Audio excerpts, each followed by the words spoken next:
I'm going to play it while we're on.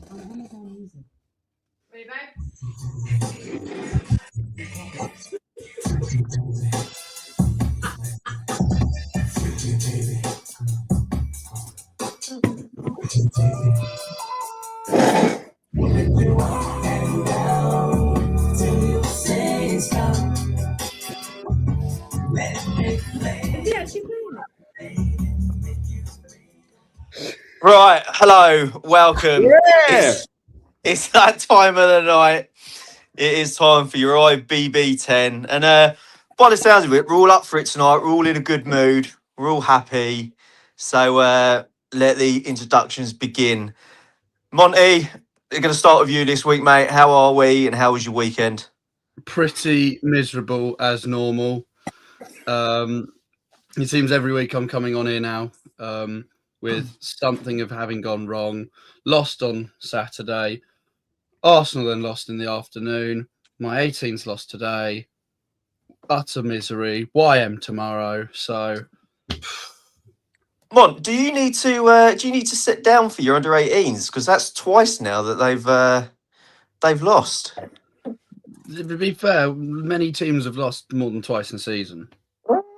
So two in a week for you now, mate. It's not going well, is it? no, well, we won on Wednesday. All right. I do apologise. Mr. McCaffrey, how are we, sir? How are we doing? Well, thank you, mate. Been out doing Easter egg hunt today with the sister-in-laws or step-sister-in-laws. That was absolutely effing riveting. I know I'm on the old fat jabs. Everyone has to have a little bit of a mini eggs one going in there. Happy Easter to everyone out there. Yeah, happy Easter. Obviously, Good Friday was with 75% of you lot at the Beacon for Hassocks versus Hastings United. So we're going a bit of that later. Obviously, some crazy stuff happened yesterday. And there's some huge games tomorrow. So, yeah, mate. But this list is list today. It's a big list. We've seen the list. It's a big one. Happy Easter. And we have got up in my top right-hand corner, Billy, the Poundland Glen Tamplin. How are we? I'm good, mate. I just saw that little thing come up. Vinicius Junior. Watched the show. Is that like? Yeah, didn't you know? Yeah, bloody hell! Look at that. Worldwide, international. Over 5,000 in unique listeners last week. By the way, I worked it out. 2,000. Wow. Incredible numbers last week. So how am I? Right. Well. Yeah, I'm all right. I'm all right. Look, it's been a good week. I've seen 6 games of football this week. Yeah. Keeping my eyes and ears everywhere, making sure I know players at all levels. Just never know when you're going to need it. We'll talk about Hastings in a bit, so I'll leave that for now. Went to Butlins. How was Butlins? We went to Butlins for the day, yeah, and I'll drag her to Wickshoreham after that. We'll talk about that later as well. But yeah, I spent 20 quid on one football penalty machine. 20 pounds. 20 quid. Yeah, we spent 20 quid on it because we couldn't get off it. We were trying to break the highest score. However, I did break the highest score. You got all of them, I saw. Yeah, the old keys, mate. The old piano. I got 90 keys. Highest score. So I'm number 1 at Butlins at the moment, bogging up for that. What else happened this week? Bit of a Scott Storch in you, mate. Piano man. Not red coat, mate, but a nice red mug. That's for sure. But no, yeah, it's been a really good week. Lovely to see you both, Mike and Lee, on Friday. For me, it was nice to see how many people talk about the pod. Like everywhere I've been in the last week, there's a lot of love for the pod from chairman, from just supporters, from players. Not every player likes me. Someone said I was boring yesterday, which is quite nice. Shout out to you, my old mate. Thank you. But yeah, we get lots of love for what we do, and long may that continue. But it doesn't mean that we're not gonna, because we're getting nice messages, we're not gonna be harsh. We are going to be harsh, even more harsh to our friends than our foes, and we're going to shoot from the hip. And a little disclaimer before we get going tonight, because I know I got irate last week talking about non-league day. Nothing we say is gospel. Nothing. Not Mike, not Lee, not Monty. It's all opinions. It's opinions, right? It's just opinions. We might not always be right. We have our own subjective take on everything, but at least we say what we think. If you don't like it, don't watch. And if you do like it, or you do watch.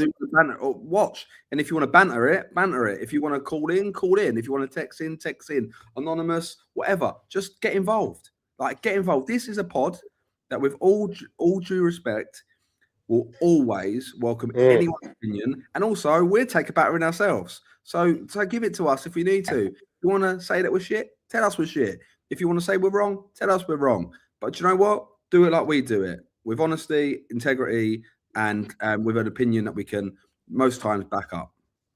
Exactly that. So we put out the list. It is a big list that we've got to go through this week. So, Mike, where are we starting? Well, first and foremost, I want people getting on that WhatsApp number there. I want you with questions, opinions, as Billy said as well. If you think we're talking shit, if you think we're out of line, if you think we're telling it how it is, we want to know. You control this show. We give you guidelines and then we let it run from there. So let's start with, I tell you what, let's start straight away at the top. Well, top of the county league. It's not really the top, but county league, yeah. The top of the county league. Top of the county. Let's go.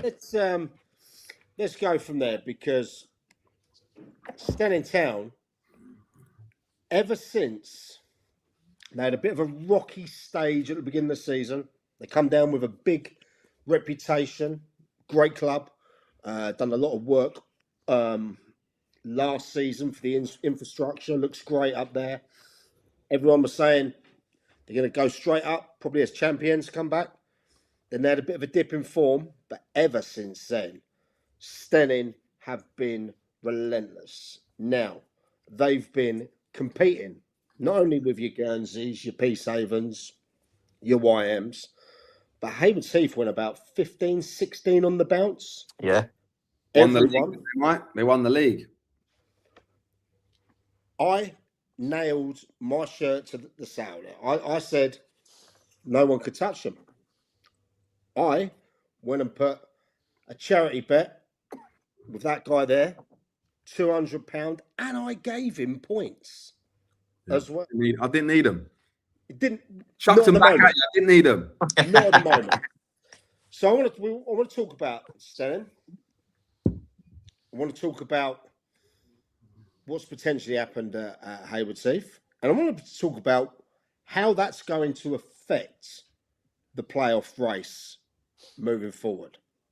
Yeah, for sure. Shout out Steph, shout out Ash Ridley, shout out Cam, Giles, everyone there. Guys, get involved. So, Monty, you played in this league. You're playing in this league. You played both teams. Yep. Give me a rundown of where you think the teams are at the moment and how we've got to this. Well, I mean, looking at it, the best team we've played this season was Stenning. They're the team that we found it hardest against. Yes, you look at the results and we go, we drew with Stenning once and lost. We've beaten Haywards Heath this season a number of times, and then Guernsey we lost both games as well. But Stenning, we played them away and we lost 4-1.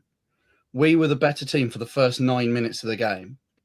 Apart from that, the first 9 minutes, that was it. Apart from that, they battered us. Guernsey, away, that's irrelevant.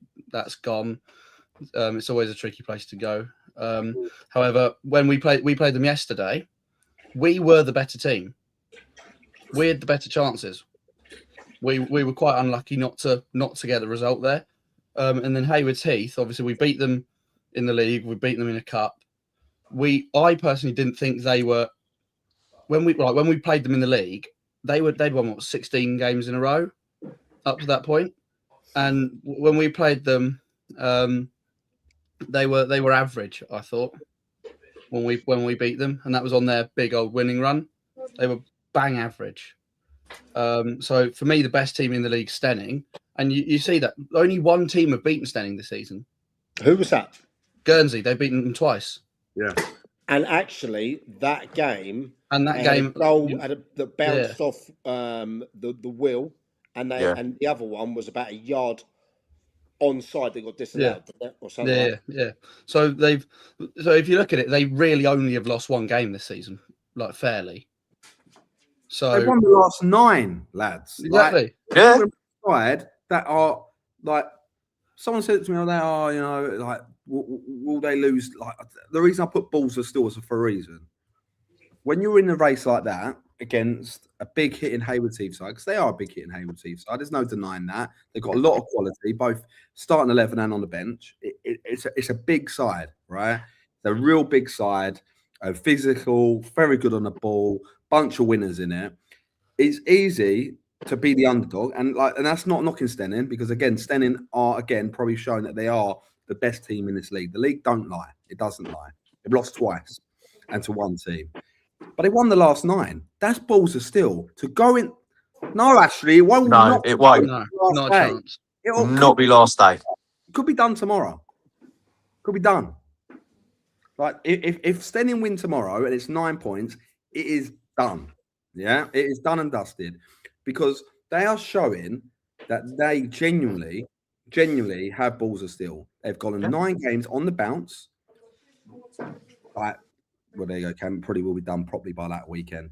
But they're showing absolute character. Right. Even Saturday, they didn't roll over Bexhill early, did they? They had to fight. They had to fight for it. Yeah. But that's it. Like when you're fighting for a title, and I can only go from my experience, like championship winning wise, at Hastings. When we had to go to the well, it was those last minutes. It was those last 10 minutes of game sometimes where we had to go and get those 3 points. But we had to do it, and especially because we were 8th. I think we're 8th or 9th in November, and then we went on an unbelievable run. I think we won 14 or 13 in the bounce. And then pushed our way to the title and won the title by 10 points.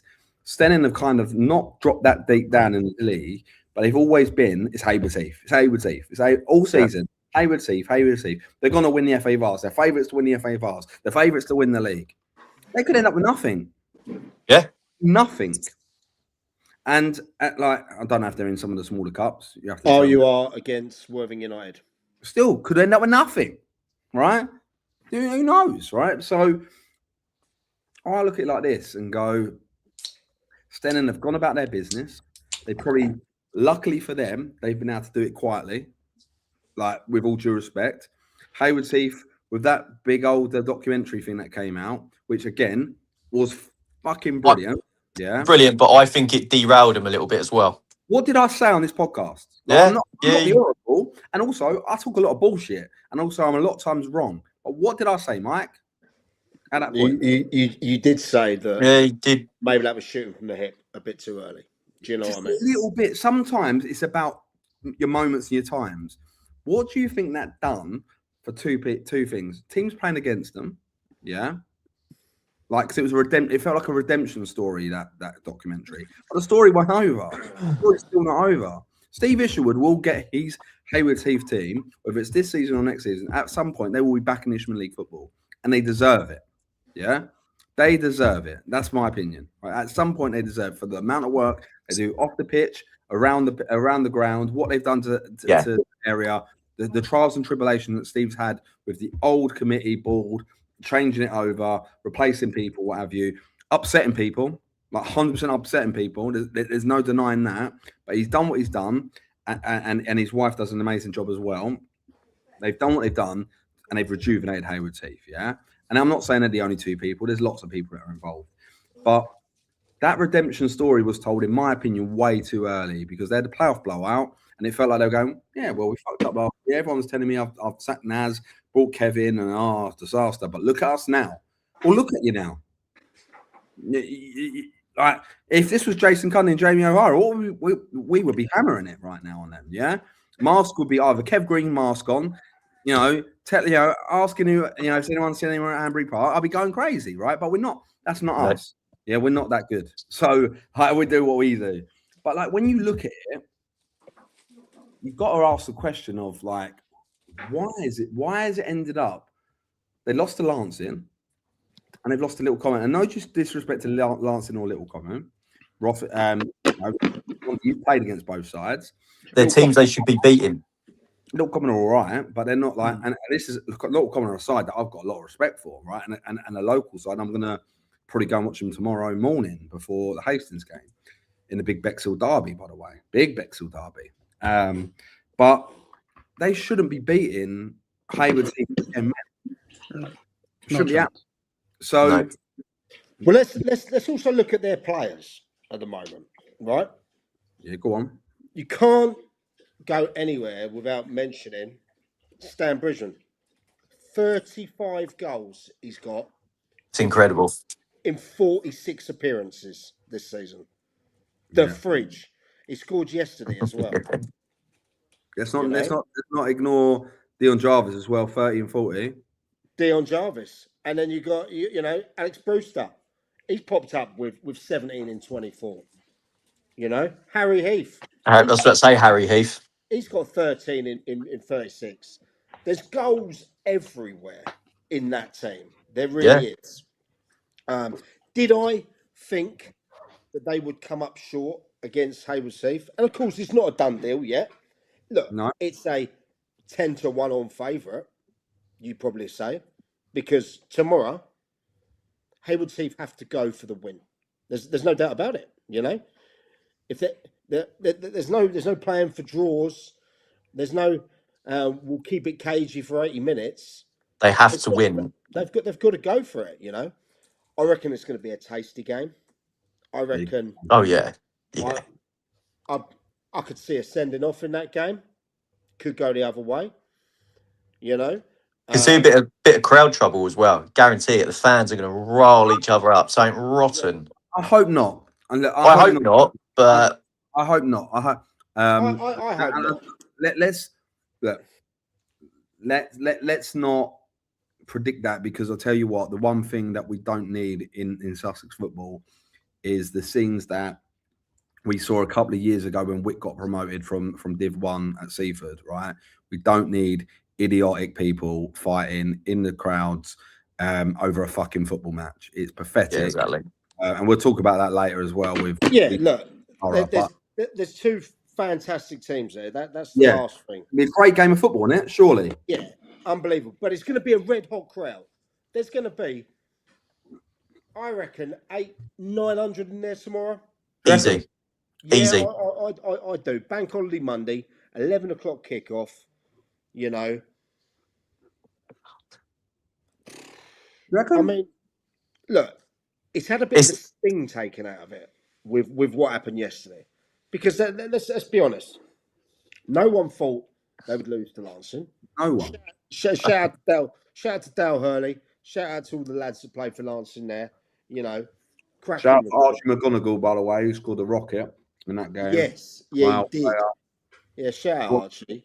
Back to Lancing this year, played for me for Lancing last year and for Upfield, and got so much shit for posting pictures of him playing in a Lancing kit last year on Twitter. He was getting hammered by people. And do you know what? Again, that's bullshit as well. But like, he's gone in, scored a couple of good goals for him. He's supposedly doing well. And good shout out to him. Big win. Yeah, and then obviously, look, better than most of us, Bill. You're closest to that way. Going down to the Eldridge family den at Little Common. That's never going to be easy. And Little Common had a man sent off, didn't they? As well. Yeah. For the 10 men. Yeah, Russell Eldridge got sent off. Was it Russ himself? Was it? Yeah. But Kenny Pogue was playing centre half. Obviously I had people there, and Kenny obviously built his career being a striker. King Kenny at Hastings, and a few other county league clubs as well. We looked at him as a centre half about 3 or 4 years ago as well, actually, because he's come to the back end of his career. And I suppose he won every header, he won everything at centre half yesterday. And I've got a lot of time for Kem. And obviously, Hastings club legend Sammy Adams was rested for the game, I want to say, for the big Bexhill derby on Monday. He started on the bench, but it was his ball into the box that was flicked into the back of the net goal. So, like, you know, it's Little Common have got very experienced players down there, but they're also really short players. They're not a big squad. They've not got luxuries of loads of money spent on players. They've probably got one of the smallest budgets, I would imagine, in the league. But they pulled off the upset. You know, They really did. And it would have been considered they've been buzzing. But my sources say that Haywards Heath players were done. Game done. What, as in? Do you think? Heads not in it. Soul destroyed by it. Like, done. Now I'm hoping I'm wrong. So I kind of want Haywards Heath to win on Monday, even though our bet will be tighter. But because I don't want that 6 points, Mike. Whoever wins it wins it. Because otherwise I've won the bet, really, and let's be honest. Well, yeah. To be fair, but don't, you know, for the neutral, what happens tomorrow if Haywards Heath go and blow them away 3-0? Opens it up again, doesn't it? Yeah, but it's 3 points, and Stenning have got to play Eastbourne United at home, which could be a toughie. Mm-hmm. Also got to play Peacehaven at home, another toughie. That's very tough. And then they've got to go Seaford Town away, which look, they should beat Seaford Town with all due respect. But we all know Crouch ain't a nice place to go. The horrific pitch. You might slide in dog shit. It's just not the greatest place to go. Winning there's not for everyone, you know, and it could be the place that if Haywards Heath win tomorrow, let's just say, it could be the place that nicks it for them if Haywards Heath go off and win the last 3 games. So it's not over and over and over and done. But Stenning, like I said about Hastings at Hassocks, all Stenning they've got to do is go there and not lose. So what does Hammy and Hollis do tomorrow? Play the game they've been playing. Surely. Right. You lads are setting it up tomorrow. Yeah. You've got this lead. Yeah. You want to go back up. Everything's in place. You're playing against your biggest rivals away. There's going to be a big crowd. Yeah. How are you setting it up, and how are you approaching the game? Well, look, you got to look at like Stenning's strengths. Stenning's strengths are like obviously they're big hitter goal scorers, right? So, but so Haywards Heath. We talk about the big goal scorers for Stenning. It's just not been spread around as it has been for. The top 3 have all scored over 100 goals there. You can see. Yeah, they That's have. insane. But you have to look at if you look at Haywards Heath goal scorers. There's 4 in the top who have scored more than only 4 people have scored more than 10 goals. Does that shows you how spread out it's been? But it also shows you there's been a bit of a player kind of turnover with lots of players coming in. Yeah. But then does that say how good Bridgman and Dion Jarvis have been this year? No, I just think Stenning have been really consistent as a club this year. They've not over-egged it. They've not brought loads and loads of players in. They trinkled a little one in, a little one there. They've not. If you look at this, I think if you probably look at their team at the start of the season and their team Saturday, I can't imagine it being much different. Like I know Ryan Worrell's there now and a couple of others, but it can't be that much different. It'd be quite interesting to know that actually. I just think they've been consistent. And Jamie Hollis as well, I want to give him a shout out. Had a torrid time at Lancing last year, got the sack. Oh, no, I know Jamie. Didn't go his way at all. Like for all of us, all managers at Lancing didn't go our way last year. Probably had to do a lot of soul searching. Probably a lot of doubt in himself. And he's come back. He's part of the Stenning side management team. And what a redemption story that is, right? Absolutely. So I don't know. I just look at it and go, if I'm Stenning, don't need to lose. Keep it tight. Narrow it off. Make it really, really tough for them. Make it really tough down the middle of the pitch for Haywards Heath. And then break the pace because they've got it in like Harry Heath and players like that. And if they nick one, then they can sit in. I wouldn't go bang for bang with them. There's just no point. No. Haywards Heath are going to come out the blocks like they're going to come out. Kev probably want them to come out like patient, build it up, look after it, get the rotations in. But you're telling me player emotion doesn't play a big thing in that, and I think it does. I think the It will. players wanting to like, get an early goal, wanting to like make things happen. Monty, you're a player. Like sometimes There's messages flying in, lads. Really? hammering me. No, about this topic. So Right, okay, go on, jump on it. Go What on. what have we got message wise? shout out Paul Fowler out there. Do you think Hayward Heath going out the phase is something to do with their form? They've won 5 out the last 11. Look at their record before the Vars. I think Vars played a big part. And then when they got knocked out, Not in their results, Lee. I think you're right though. What you're about to say, the Vars was a distraction. yeah, Yeah. exactly it. Mm. It was a big distraction to them because while they were doing their Vars, when they were still top of league, they were still beating teams, and then they got knocked out. And then I think the knockout from that had an effect on players. And they came out of that and they lost a couple of games, drew a few games after that, and they haven't. I don't think they found real consistent form since then, Okay. and that's why Stenning are where they are now. Well, just going back to one of your points that you mentioned about Jamie Hollis there, Bill. I've just had actually a Stenning coach, official Stenning coach, not from the first team, but official Stenning coach there. Yeah. Jamie's sessions are quality. Whenever I look over from the squad train, everyone is focused and everyone is up for it always, as in a match. So I've had another one. I really like his wife. They got married in November. Not like that, obviously. She works at Lancing. She's always very yes, very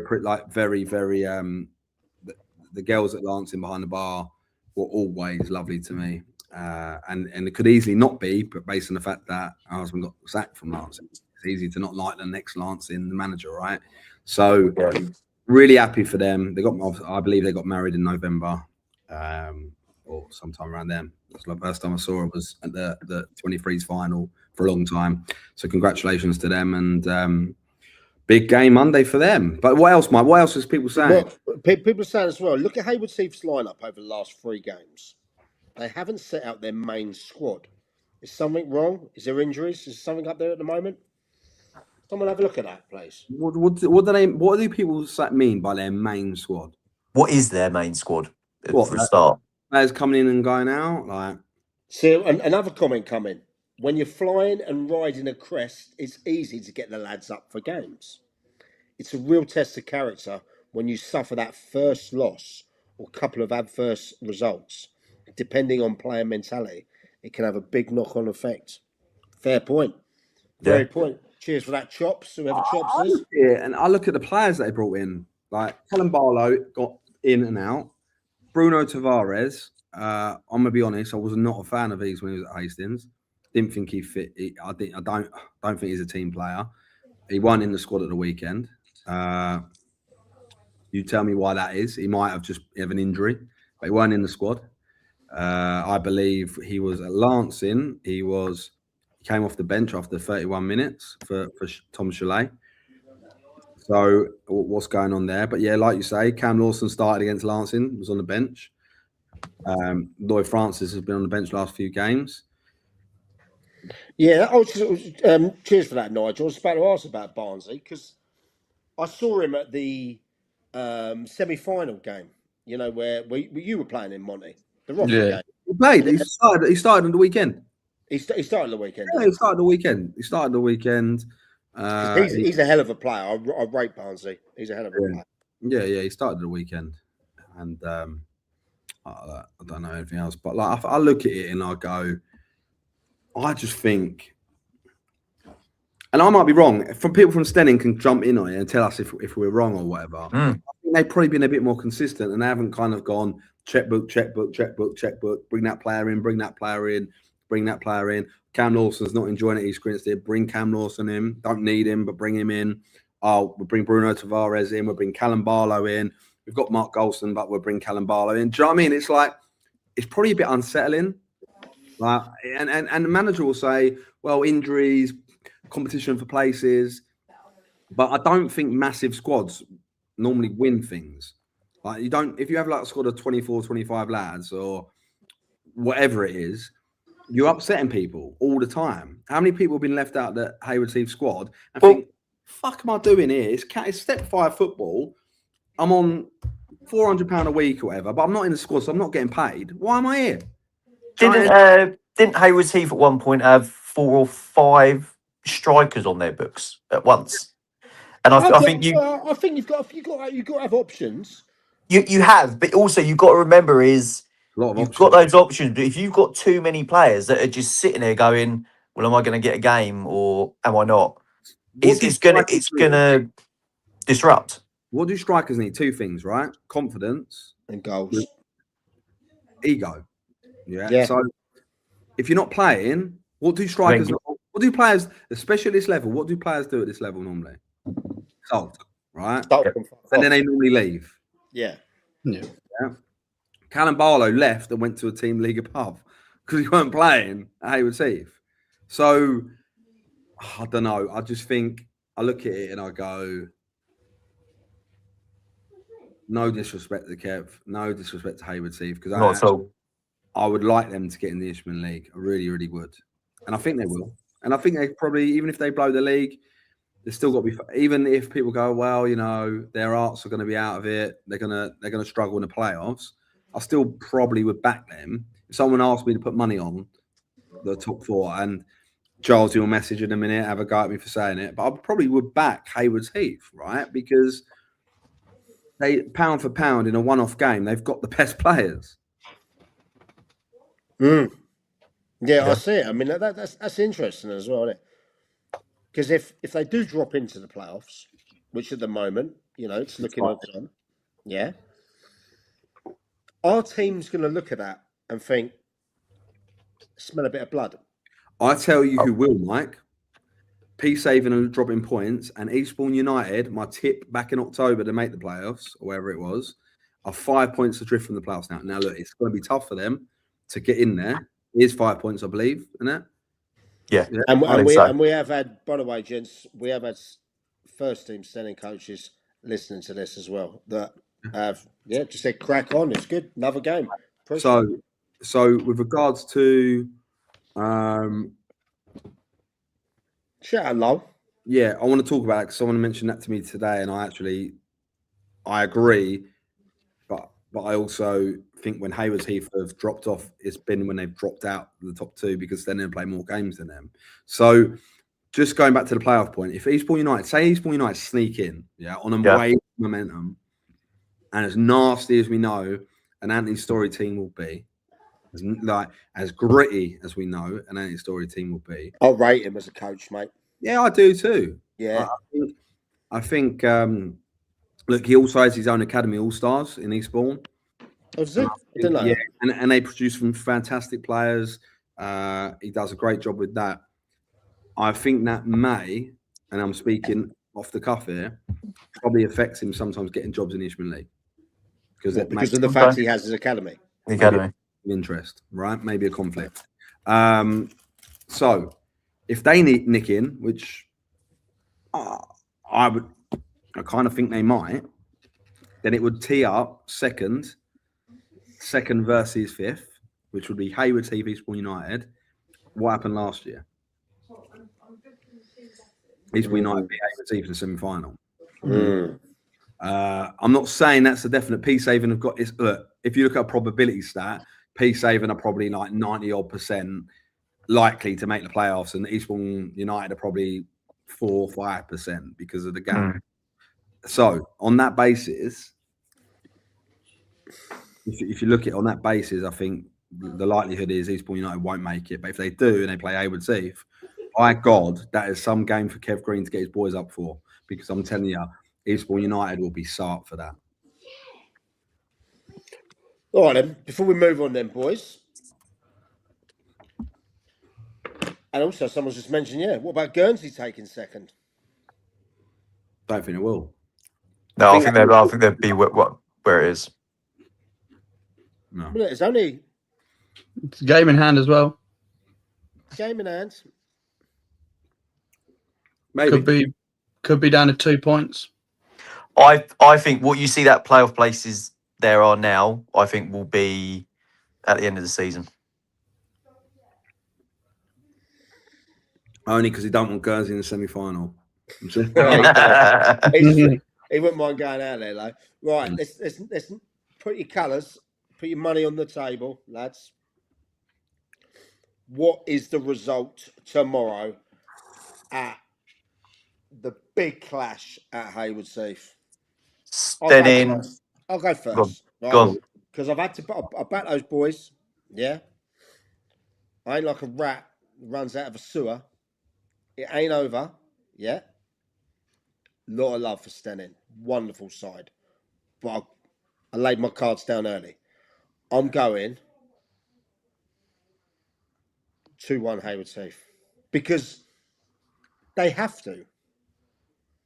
Otherwise, could you imagine Stenning celebrating a win? 9 points is done. To me, it would be. 3 games to go. 9 points. Fuck up for that. Bill, are you going? I think it'll be a 4-3 game. I think it's going to be a 7-goal thriller. Like the old Liverpool-Newcastle games. Remember that? I do. Collymore. I think it's going to be a 4-3 game. I would like to say Stenning because it's my bet. And I think Stenning will win the league. But I think Haywards Heath are winning 4-3 tomorrow. And don't help my bet, but that's what I think. Monty? Anyone in the comments, get it in there. Well, my gut was it was going to be a draw, but I thought, no, that's boring. I'm sick of being boring. Be boring. You're Monty. So my gut is 2-2. But when you think about it, I think it'll be 2-1 Stenning. Late on, Heath will be pushing for a goal, and then Stenning will nick another one, win 3-1 Stenning. Okay. Right. Go on. Before you go on after that, yeah. Well, I'm going Stenning 3-1. Stop copying me. Cool. I ended before I asked you. 2 Stennings and 2 Haywards Heaths. And I still think, like I said, Stenning's still going to win it by 6 points. Yeah, I must already start to apologising about that as well. But we'll talk about that. And then just one for the bet builder. Yep. Oh, that's controversial, City. Oh, City, come on. Wait, if you're Stenning, you take that now. Oh, God, yeah. You take 0-0 right now. Even other managers would rather be in that game. I want to be there. 100% If I could get there, genuinely, if I could get there and be back in time for Hastings game properly at a proper time, I would.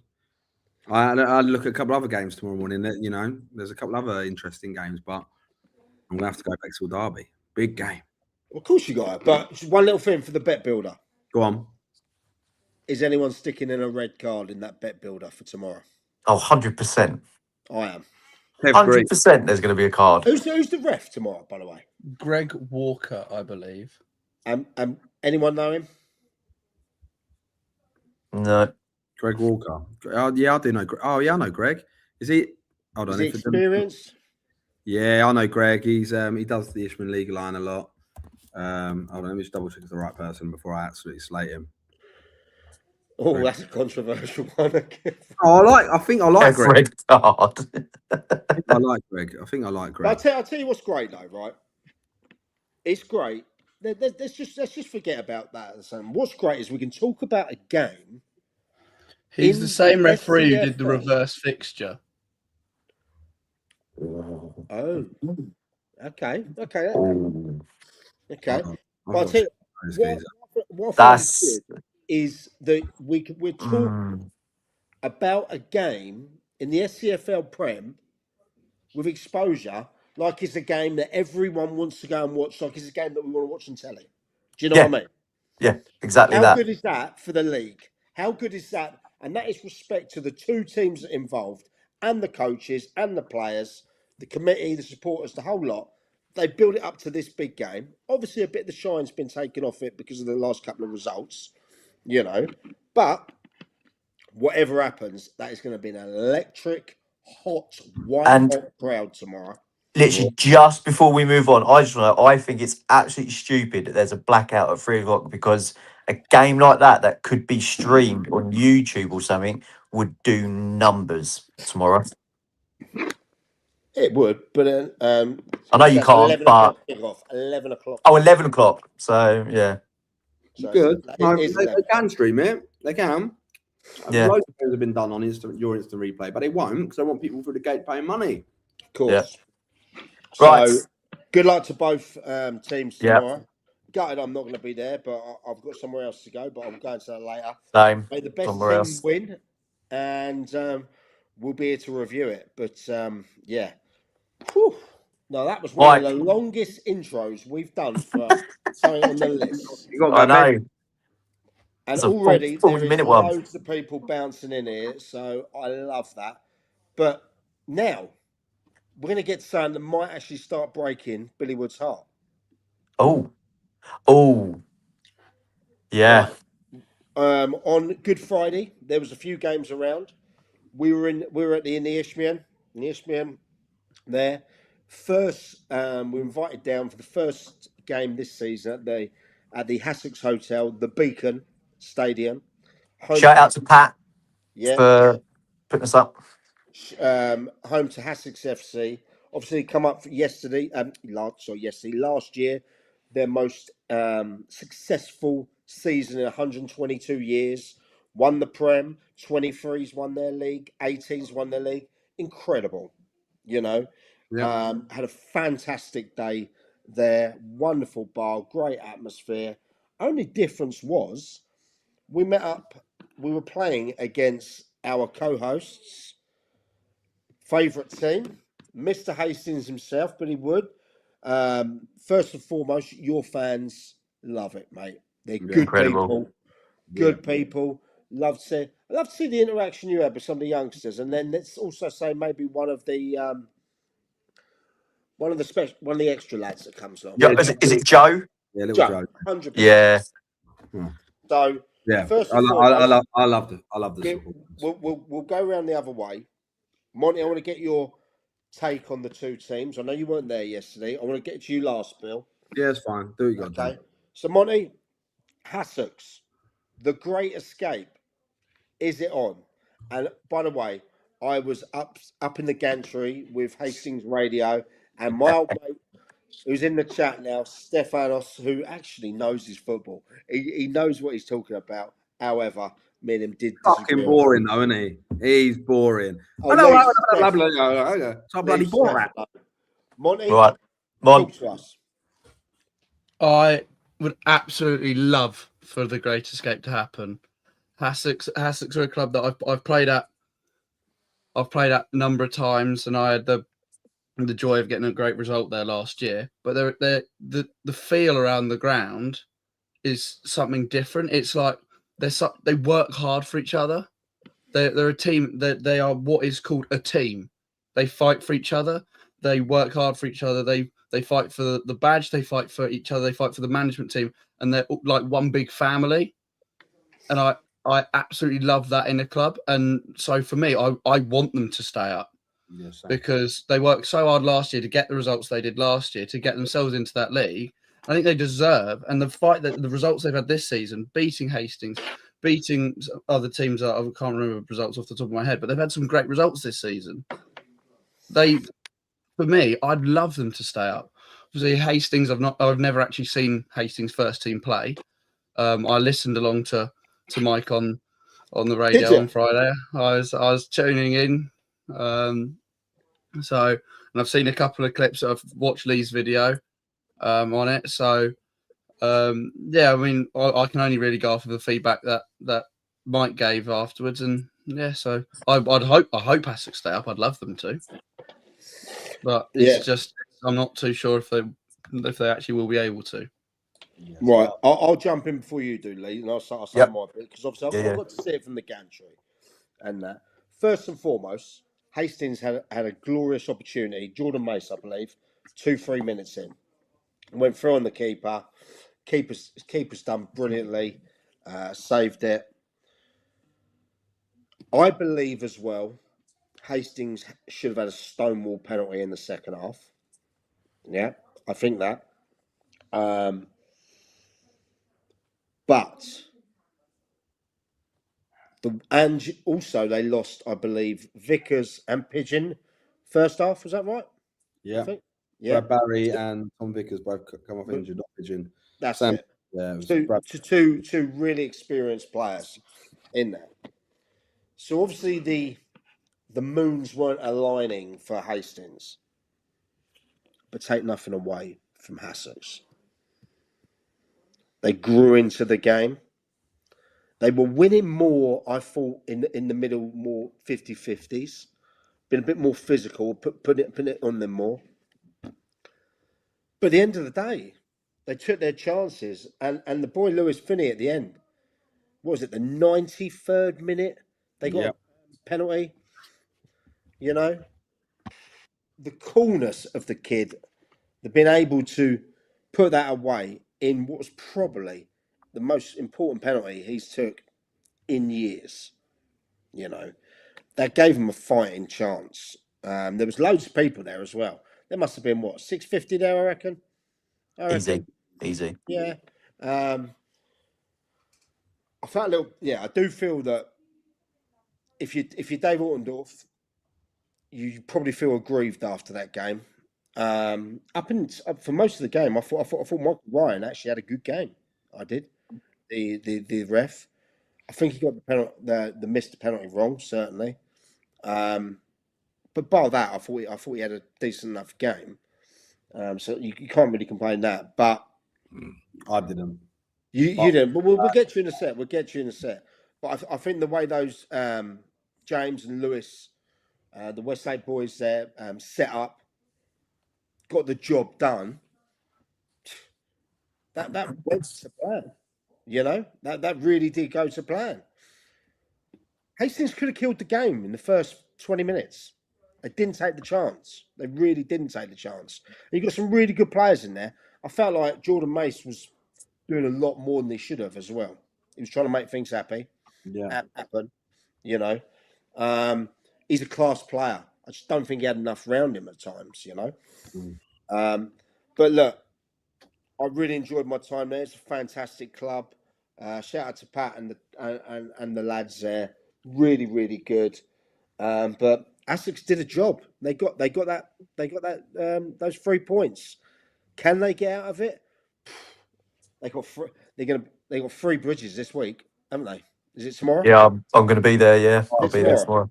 Yeah, you know that's not going to be easy at all. So yeah, I mean that's my take, but I thoroughly enjoyed it. Did expect a bit more from Hastings though. To be fair, in the killer moments where you put games to bed, you know. So there you go. Shout out to Essex for that. Yeah, Lee. Well, yeah. I mean, I caught up with Pat before, and I had a chat with I got Billy as well. I had a chat with him. But yeah, I mean, for me, first half, it was. I thought Hassocks were all over that first half. Wanted it. I would say their first goal was a bit of a freak goal. You know, it came off the bar, and then the player was just there, ready to tap it in. You know, you couldn't expect it the way that was going to happen. But then second half, I thought Hastings were all over Hassocks, and like Mike said, it was that penalty at the end, obviously, that won it for him. But yeah, I got to say, I thought Hassocks first and Hastings came out the better side second half. But for me, I just don't fit. I mean, Bill, you might agree, you might not. I don't think you had that killer instinct up front to finish the game. I was disappointed as well that the last time I watched you lads against East Grinstead, you just brought that Max Walsh back, from Margate, and he looked a problem, mate, and he's done bits. But he was on the bench. That surprised me a bit, whether he was injured or not. But Injured. Yeah, but yeah, I mean, like you could agree, Bill. Just didn't have that killer up front that could just be there, poacher, get those goals that you need to get in those scrappy 1-0, 2-1 wins. But yeah, I mean, and Mike, just quickly, how risky was it going up in that gantry, and you got me to go up there as well? But that was not pleasant. Sticking me cameraman Steph, Hastings Radio, all in that gantry that was about 40, 50 mile an hour winds. I'm not great with heights. I brought my new Jordan 6s out as well. I shouldn't have done that. I looked a right idiot doing that. What an idiot. You know, but who called the exact result? You did, mate. It was Mystic You Mike. did. On our chat, everything. You said it would be 2-1. Yeah. And when that penalty went in, do you know what my first thought was? Mike called it. He did. He did. I just thought with maybe not so much how actually the game went. I just thought the crowd, the occasion, you know, you got that one. But now I'm interested to hear a man that is in the insides of the club. Because I know that how much that you actually Love the club. put it this way, for anyone that's not in now, and there is lots of you watching now, we had WhatsApps, we had voice notes. Yeah. Billy's in his car, he's pumping the tunes, you know, he's up for football. And this is early doors in the morning. He was either coming in early or whatever he was doing, but he was pumping it. If he had a drum in his car, he was having it. You know, I love to see it. And I said in the chat, I said, Bill, you're going to get done 2-1 today. And he was like, nah. So, Billy. Yeah. That was Over Take it away. to you. The thing for me is like, look, number one, Easter weekend's one of my favourite times for football. 3 reasons, really. One, you get to see the contenders. You get to see the disappointed teams. It's coming to an end. So you get to have a look at what's going to be coming next season. Like, get a little bit excited about maybe next year already, sort of thing. But for Hastings, we can't do that at the moment because we're not over the line. Did I expect us to lose to Hassocks? With all due respect to Hassocks, no. And that wasn't me belittling Hassocks. Me and Pat had a good catch up beforehand. I had a good catch up with the Westies as well beforehand. There's no disrespect to what Hassocks have done. My first ever visit to the grounds. Lovely, isn't it? Impressed. I was so impressed how clean it was, how tidy it was, how well looked after it is. It's really impressed, and also really impressed by the mentality and attitude of the place. Like, really impressed by it. Like Pat said, they've probably gone up 1 year too early based on their plan. He said that to me. Yeah, if they stay up, they stay up. If they don't, they don't. If they don't, they have a budget. If they stay up, they have a better budget. That's as clear as day as what it is. Whether that will suffice to their management team, that's going to be a conversation for them. End of the year, win. You know, whether they stay up or they don't, right? But I didn't think the game was good. I think it was a really, really bad game of football. A really bad game of football, which the one thing I will never do on here, and I love my players, I love my club, I love my supporters, like you mentioned earlier. I absolutely love the supporters of Hastings. I love everything about the club. I really, really do. The only reason I left was my reasons, and I went out and I learned a lot, and it was great for me. And I am back now for the foreseeable. In case things change in football, we all know that. I'm not going to pretend, but I'm here. I'm at the club. We're in a bit of a situation at the moment. Like, there's no denying that. The game, 14 corners to 1 or 15 corners to 1, I think it was. Chances we had, like, I don't believe in XG. I just don't. Like, I don't believe in shots on target. I said it on a comment. I don't believe in all those things. What I believe in is what the result is. The result's the result. We can sit there and say that we're, you know, the best team didn't win. And on paper, we might say that about that game. But not because Hassocks didn't put up a fight, or not because Hastings were unbelievable. I actually think the referee, and I hate this because I've spent weeks upon weeks backing referees. I think the referee should have not been appointed for that game. Why? And the referee was general manager at another Ishman League club, Sussex Ishman League club, that doesn't have good relations with Hastings United Football Club. And I'm not accusing him of anything, All right. Well, you're gonna have to, because this is news to me as well, Bill. Yeah. I'm not gonna go in and batter him because it's not fair. But I'm telling you this for a fact. He didn't give a penalty. That was Stonewall. The keeper didn't get nowhere near it. Took Jordan Mace down the box. Didn't get nowhere near it. Right? Nowhere near. There was corners where Bogner Regis Town or assistant manager. Okay. There was a corner went in the box. Everyone saw in the ground. Their centre half jump up highest in the player in the bit and hit it over the bar, and he gave a goal kick. The ball, as soon as it went out for a corner in the 92nd minute, I turned to Dave Martin, who was sitting next to me, and I went, he'll be desperate to give something here. Desperate. They have a shot. It hits Jordan. It hits Jack Saunders' knee and bounces up. He gives a handball. The most dubious of all penalty decisions for the day, and he gave it in the 92nd minute. I'm not sure. I've seen. You must have seen the replays, right? I have. Check it at 13 seconds. I'm not having it. I've seen it enough. It's one of those. That is not a penalty. Right, it's one of those ones where the lads. Who was the player? Jack Saunders.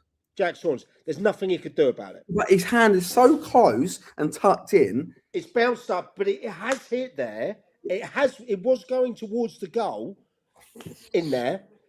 Why is he not sending him off then? Nothing.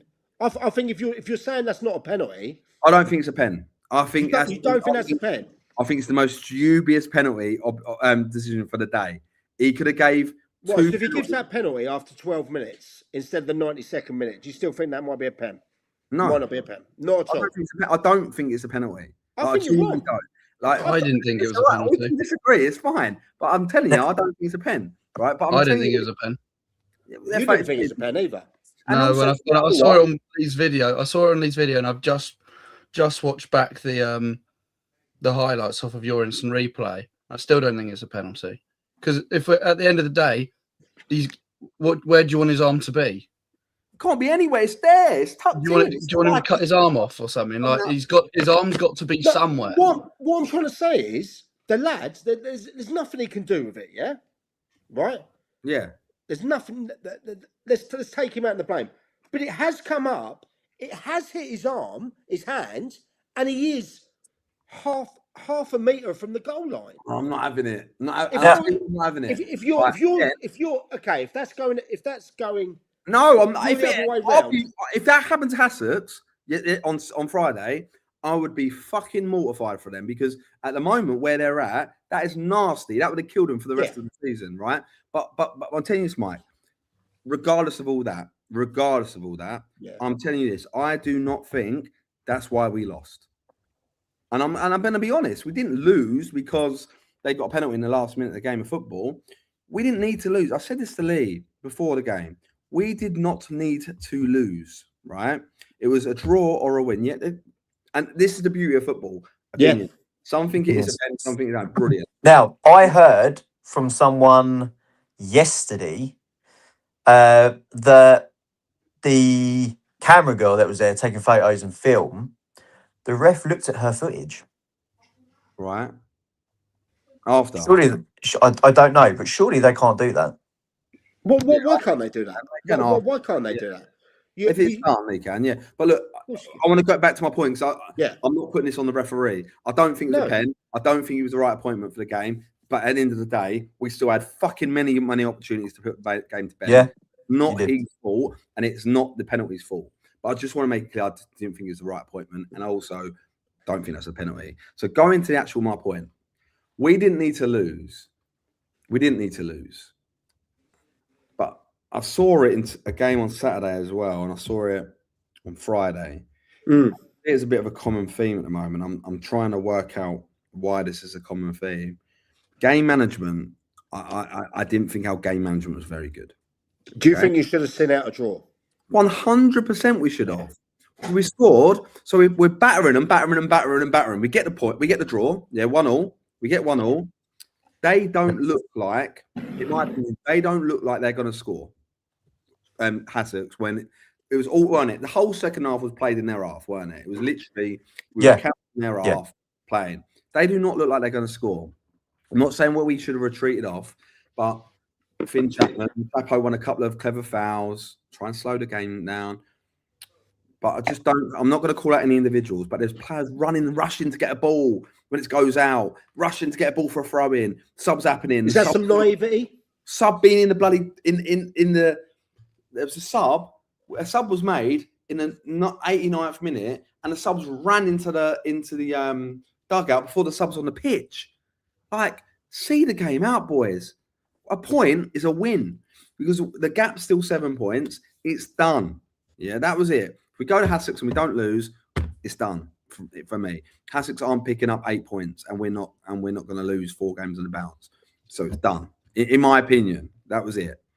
And we just were naive. And I'm not going to knock the players too much because I fucking love these lads. Like Sam Pidgeon wins every single header. Yeah, number 3. Yeah, he's quality. I think Jordan Mace works his absolute bollocks off. I thought he was the best player on the pitch, and I think Stoney, I know you say about Harrison said that as well. Yeah, and he works hard, and he's been a revelation since coming in. There's a reason why he's wearing the armband. Stoney, I know we're saying about we didn't get any score enough, didn't have enough cutting edge, but Stoney's gives us something different up front, and I've got a lot of time for James Stone. I think getting him really fit, it could be a real problem for Hastings. I don't look at that team and go, and like Eugene Asiku, who hasn't played, didn't play at the weekend on Friday because of an injury. Brad Barry getting injured, Tom Vickers getting injured. Like, these are players that Tom and Brad have rushed themselves back because they want to save the club, right? They're not sitting around just chilling. Tom Vickers has played with a fucked up ankle, made it worse because he wants to keep the club up. Simple as that. So I'm not here battering football players. No. Not at all. But have you got enough characters in that team to get you through? Yeah, we'll be all right. I think we'll be all right. I think we'll be all right. I think you will be as well. I don't think you're going down, Bill. You're not going to get relegated. You'll stay up. But we have to be less naive it wasn't very Hastings. Wasn't very Hastings. And that bothers me. But I actually think we can be Hastings, and this group can be Hastings. So I think for me, I look at it and go, okay, we've got a big. Hold on. Let me come to that in a sec. We've got a big game tomorrow against Ashford. It's a big derby. Ashford are our biggest rivals by far than any other club, right? It's going to get naughty. It's going to get a bit nasty down there. The fans do. Are you away? Home. There are clashes. And look, it's going to be tough. Right, I want to go back to that comment, and I'm not going to go yes or no because it's not a comment. Yeah, there's one thing before I put this comment up. Yeah, let's have a bit of respect for the people that are actually there. Yeah, I know the show's about asking questions that are a bit off the cuff. But you still got to be respectful of the people that are you know what I mean? at clubs. Yeah, but look, I'm not going to sit here and not be me and pretend and not say stuff, right? Okay. It's not going to be me. Like, whether I'm CEO, fucking Kitman, or whatever, I'm going to say what I'll say. Was you keep Dave next season if you stay up? End of the day, let's pull it up. And this is going to be honest, right? And this is without giving a yes or no answer, right? But I think facts have to speak for themselves. The win rate of our last 4 managers of football club, Dave and Altendorf, is by far, I think, 15% higher than the last 5 managers of football club, right? And who were they, by the way? The last few. Danny Moore, Danny Sell, Dean White caretakered for a couple of games, Lee Carey, and then Dave Altendorf. That's obviously before Aggie. Well, look. And how many seasons is that over, Bill? That's over 2 seasons, mate. This and last. I mean, isn't there a problem there? What's that? Is there a problem? Absolutely is a problem. There's no consistency. There's no, and the supporters get annoyed with it. Like, again, I've said it on Lee's thing. Like, I'm not passing the buck but I've not been here, so I've not overseen that. For me, consistency is key. I think Dave has with the games he's had, he's like, I think if you look at like I can't remember how many games. I think I wrote it down somewhere. Yeah, he's had 25 games, 10 wins, 3 draws, 12 losses. Not before him, 19 games with Lee Carey as manager, 4 wins, 3 draws, and 12 losses. So right? there's a big improvement. Massive. Yeah, like so look, And he was gutted after the game. I saw it. yeah. But Dave also knows the club doesn't have an ambition to finish 17th or 16th or 15th or 14th or 13th or 12th or 11th or 10th or 9th or 8th. That's not a Hastings United ambition, right? So whoever's in the hot seat for Hastings United, yeah, like obviously none taken, absolutely none taken. But whoever's in the hot seat for Hastings United, whoever it is, if it's you, Mike, whether it's you, Lee, whether it's you, Monty, whether it's me, whether it's fucking Gary Elphick, Chris Agata, David Altendorf, whomever, right? Fact of the matter is, for me, the Hastings United ambition, if met, by the way, it's easy me saying it's the Hastings United ambition because maybe sometimes I take it on my chin a little bit and go, I am like maybe I kind of put myself as the voice of Hastings United, but the truth of the matter is, right this second, I don't have full say on nothing, right? Nothing. I oversee football and I work closely with Ben and Dean White on that. That's it. And I do the women's team, which also I ain't won a game this month and I've been nominated for manager of the month, which is fucking Yeah. How's that happen? Yeah, we won't talk about that. If it was me running my Hastings United, yeah, Mike, running my Hastings United, it's as simple as this for me, right? Like as simple as this for me. I look at it like this.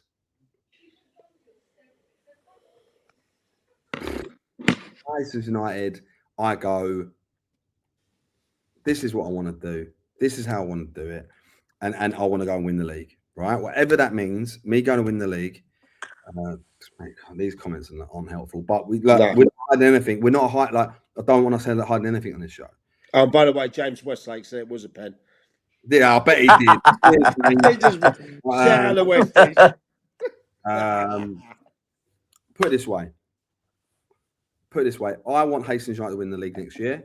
We as a football club, the manager, the owners, all of us have to sit down and work out what that takes, whether that's budget, whether that's how the pitch looks. Like we're going to reinvest on the football pitch next year. Like the football pitch right now isn't good enough. Like in my opinion, it isn't, but it can't be an excuse for everything because there are still teams turning up and beating us on it. So we can't sit there and just blame the pitch. We have to kind of work with what we've got. We're going to improve it. We're going to make it better. It means that we can play better. I think better football at home, get back to what we're used to a little bit at the pilot field. Bring some consistency to the group, bring consistency with the management team connected to the upper echelons of what the ownership situation everywhere. That's the CEO, chairman, or whatever that's going to be going into next season. And that's what Hastings needs to do. Now, I have my aspirations for Hastings, and I want Hastings to do what I want Hastings to do. But at the same time, if I can't do that for Hastings, then you have to call me into question as well, right?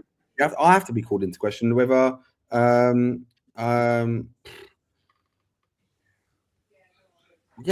it's right for me.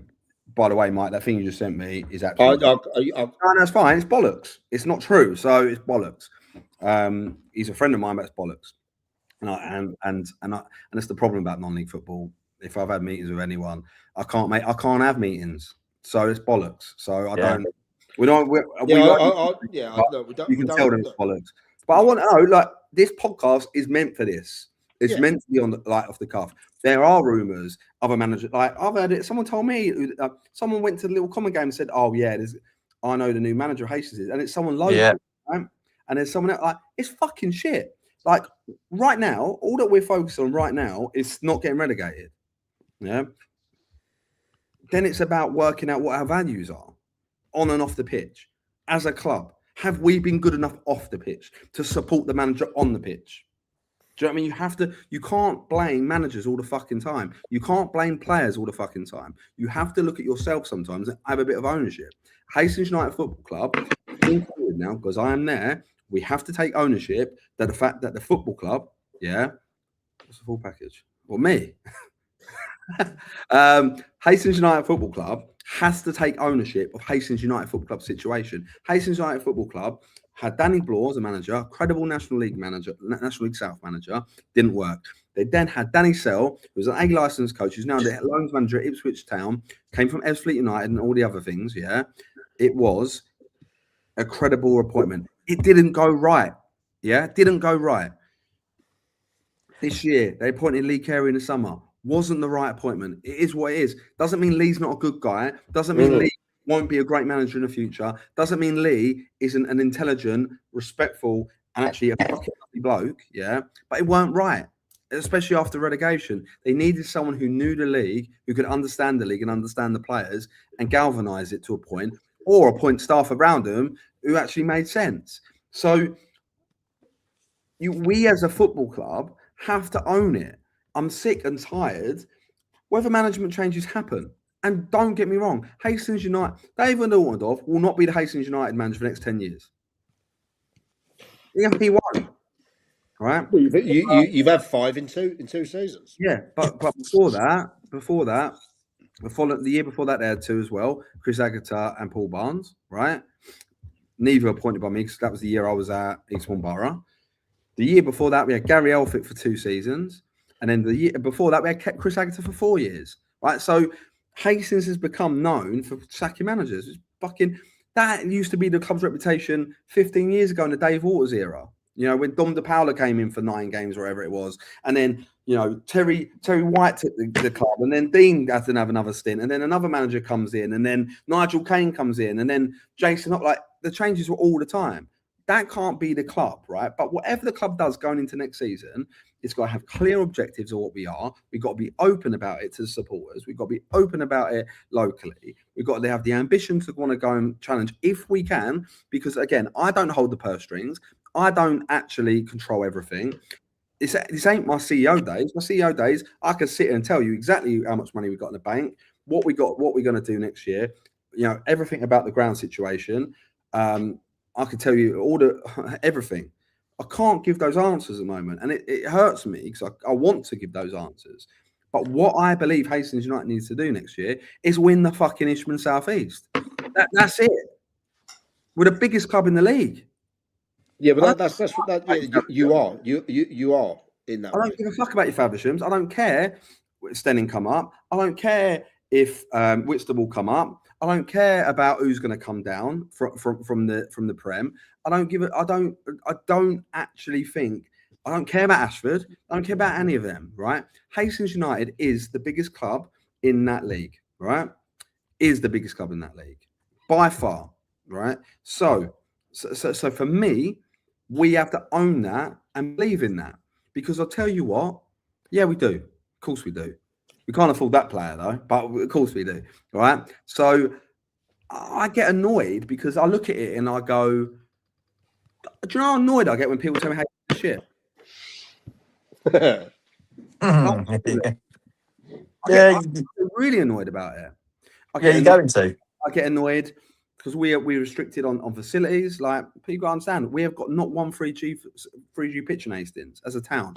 Imagine our poor academy. Yeah, imagine our poor academy that has all these teams, and we're having to and Charmaine Ridges, who has our club secretary, is doing an unbelievable job securing places for us to play. Right, absolutely securing places for the academy to play. But for me, my guy Stu, I'll tell you, one day we will work together. But look, I look at it and go, I don't know. I can say this because I'm not in control. The owners will get annoyed at me at times when I speak, but I'm the loudest man in the room about this football club and always will be. There's a few people messaging saying they feel for you here, Bill, being put in this position. It's hard. It's a football club I left and experienced good and bad things. Like, I've got a lot of love for Eastbourne Borough, the women's side of things, what we did there. I've got a lot of love. I want to talk about Eastbourne Borough in a minute. Yeah, I've got a lot of love for Eastbourne Upfield, a hell of a lot of love for Upfield. And I was even talking to someone about that today, actually, how enjoyable that was. And what I believe it takes to get out of step 6, because I actually think it's a harder league, and we'll talk about that with the relegation stuff in step 5 later. And then when you sit on it, obviously Lancing, we talk about it a lot as a joke, but like I took my biggest lessons at Lancing, my biggest by far, because it not humbled me. It made me a better person, if I'm brutally honest about that stint. But Hastings, I love this club, and I don't want it to fall into football, into the county league. No, it's too big for no club's too big for relegation, granted, but it's not right. It's not right. It makes me think, and I say this to Dane a lot. I sit there and go, why did I leave the music industry, leave a 6-figure salary for 0 pay, and put my heart and soul into building that football club for it to go down the Swanee? Like, I know I'm not in control and it's not my problem. It shouldn't be my problem, but that hurts. Like, it hurts because I did. You sound crazy doing that, leaving that.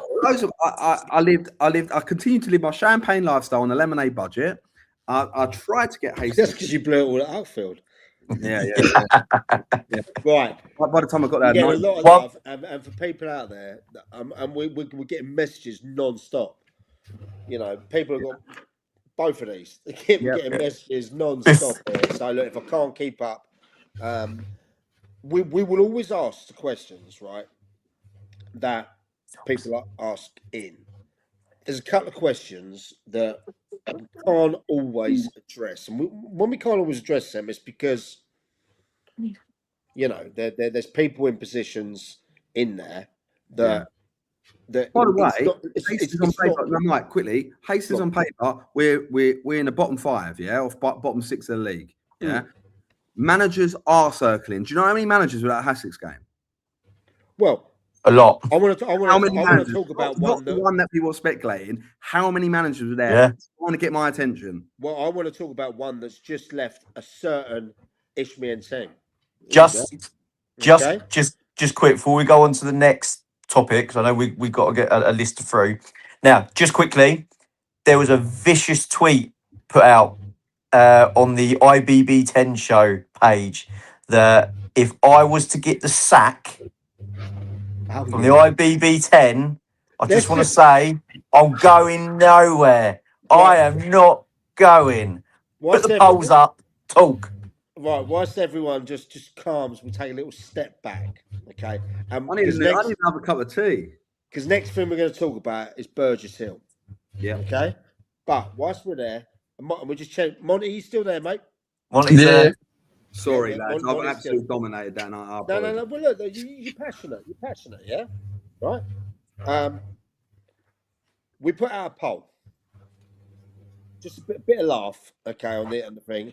First question was, who is the most controversial host on the show? Okay? Now, make no surprise of it, the winner was Billy Wood. Am I really that controversial? Yeah. Well, to be fair, you won with 92.9% of the vote. So, yeah, you are, Bill. And I was the only other one that got voted for on that. So, yeah. Anyway, interesting. The next one was, who has the least amount of football knowledge out of us 4? It's no surprise that this guy down here, the one that's always in sacked in the morning. I'm going to say this now. I put a Haywards Heath fan straight the other day, and you know who it is, Mike. Mate, I know that if you go to that game tomorrow, Belters. you're going to get some powers. I've already heard from some of their boys. All right? Nasty. With 58.8% of the votes was Lee Penn. Okay? Which is disgusting. All of you that voted. Okay. I actually thought I was going to get it. I'm going to lie. I thought I was going to get it because I disgusting. Thought line me up. The next one was, who would win in a barroom brawl? It was you in it. Yeah. No surprise. That one. I think we will take that one. Disappointed. And then The next one was, which host would you want to punch in the face the most? Now, Here we go. with a whopping 50% of the vote was Billy Wood, 40% was Lee Penn, 10% was Goalie Mont, and not one person wanted to punch me in the face. Oh, I know who voted for me though. Well, I'm just saying. Not My one goalie coach voted for me. 5. Obviously, if we only had 10 vote, 5 vote for me. So line up, boys. We definitely had more than 10. And the last one was, who would you least like to share a prison cell with? Now, this surprised me because I thought Goalie that would be Mont. me or Billy. Yeah. But with a dominating 40-odd% of the vote was Goalie Mount. Now, whether people want to do their time in peace or just be bored shitless, it's strange. But yeah, that was just for a little bit of fun. I'm disappointed that I didn't get any votes for Bar and Brawl because I've put a lot of time into my I would do you, mate. I would do you in a brawl. You probably would do me, but He'd be like Tyson biting your ear off. nah, it's like it'd be like when You're a David little Attenborough man, really, was aren't dying. you? Even my missus said, she was surprised how small you were when she saw you. Oh, cheers. But this is what gets him now. But she does love you, Bill. Yeah, I know. Right, now we're gonna. I love you, Mrs. too. We're playing some lovely R&B music before we got onto it. We have, yeah, it was very good. Yeah, let's not go into that kind of thing that we found out today. Anyway, moving swiftly. They were still talking about people's and their misses, is that? Yeah. I don't know what's Moving Right. on. Moving on. Right. Now, guys, big news this weekend. Burgess Hill, a team that have got promoted this year, had a fantastic time. Still potentially could get playoffs. I'm not too sure at the moment. Gary Mansell and Jay Levette been partners for a long time, I believe, is it? Quite a while. Yeah, quite a while. No, 2 years. So It's only 2 years. 2 years. Yeah, they've done this season together. They did last season together. Sorry, so Gary was manager. Jay came in as like recruitment, like to do the recruitment side in 2024. They had a full season the year they won the playoffs, and then they've had this year. Right. Okay, and at the end of it, I have got one from for you particularly, Bill. But that's a good thing about the youth. Okay? Right. But I will answer that. I will get that one through later. But let's just do the Burgess Hill now. New owners gone in there. Fantastic owners. They've built a lot with the infrastructure of the ground. The ground looks good. They want to build the club sustainably and everything like that. I personally have, every time I've been to Burgess Hill, I've had a great time. I've had a great relationship with Gary Mansell, who I speak extremely highly of. Yeah, his phone's always been open to me. I've had the pleasure of doing Dugout Diaries when I did the series with him. He was one of the original first 10 that I did. One of my favourite ones, by the way. Was it? Yeah, I really enjoyed the Gary Mansell one. Really enjoyed it. He's obviously heavily involved in the Russell Martin Foundation as well. Yeah. Fantastic foundation there. Jay, been a big supporter of the show. Great guy. Another one who every time I've seen, he's always been open to me, and he's always been great. And a guy I really, really respect, who now I can see being on the lookout now for clubs will look at him and think, because I actually spoke to someone at that Hassocks game. Okay, it was. I remember you saying they were definitely interested immediately on bringing Jay in. Wait, don't start them rumours about me as well, because you're. That's not you. Yeah, you, Bill. I'm joking. Don't worry. You've been linked. You linked to all the managers, you are, mate. But listen, I know. It's an absolute travesty. The question I've got here, gentlemen, is if the owners had made this decision for the long term, okay, how tough must it have been for them to have literally had to choose between two fantastic managers to go with for the long term? Or is there more to it? Because it actually came as a shock. I got a message about our fate from somebody that's already commented on the day saying, I hear Jay's gone. And I was like, no way. No way. Monty, do you want to kick this off? Yeah, I mean, I was stunned when I saw the news because obviously you see how well he's done since he's gone in there. I mean, getting them up promoted last year, beating a sitting born team in the playoffs who got over 100 points, getting record-breaking statistics this year, being where they are in the league table, and then for him to go, I mean, I was stunned, and you see the reactions on Twitter, how everyone's reacted. Everyone's just about as stunned as I was. I mean, I'm not. You're not, Billy. No, I'm going to tell you why. It's got nothing to do with Jay, but we had a rumor about 6 weeks ago that Gary Manser was off. Do you remember? Yeah. Remember that kicking off in there? Yeah. That is true. And actually, Gary came and cleared that up straight away. Yeah. Okay. So I've got a theory on it. Okay. And by the way, I want to make it very, very, very clear.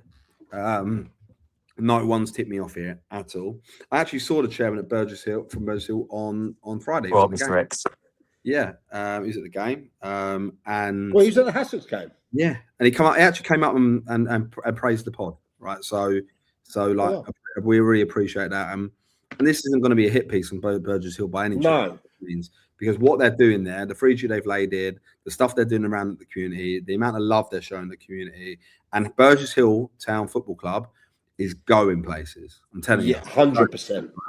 So this is never ever going to be a knock on them at all, but we keep it real in here, and like I was just there, kind of getting thrown like comments and fucking knives here and there, or whatever. We deal with everything, and we also say what we hear and we see.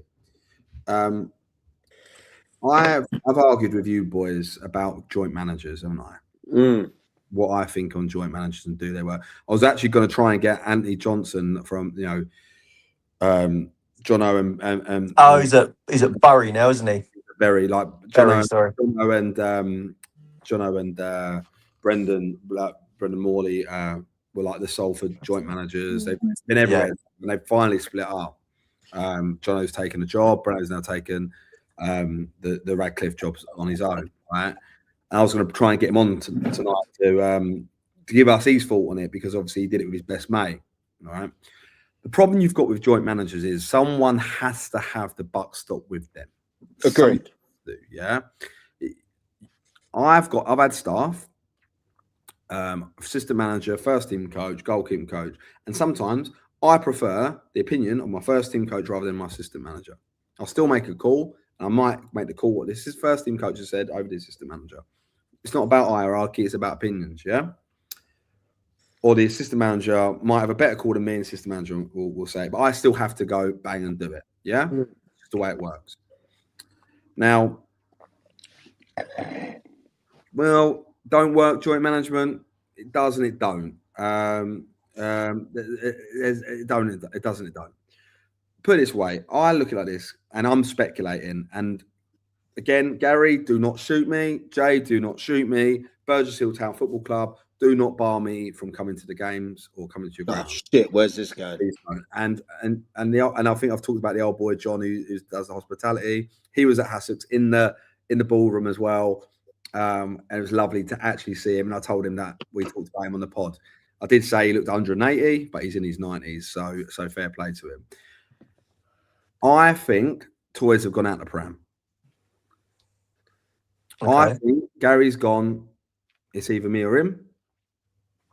I think there's been a disconnect with Gary and Jay. I think both want to be numero uno. And I think the club's had to pick. And I think the club's picked the man that is very much ingrained in their footballing culture across the age groups. And they've picked the man that they believe is the right man to lead them for the future. They probably have three choices. Gary, three choices where they could have gone with him. Jay, or sack them both and go with a new person in the summer, right? When I say sack them both, maybe be a bit hard to sack them. I mean, they've had one of their best seasons.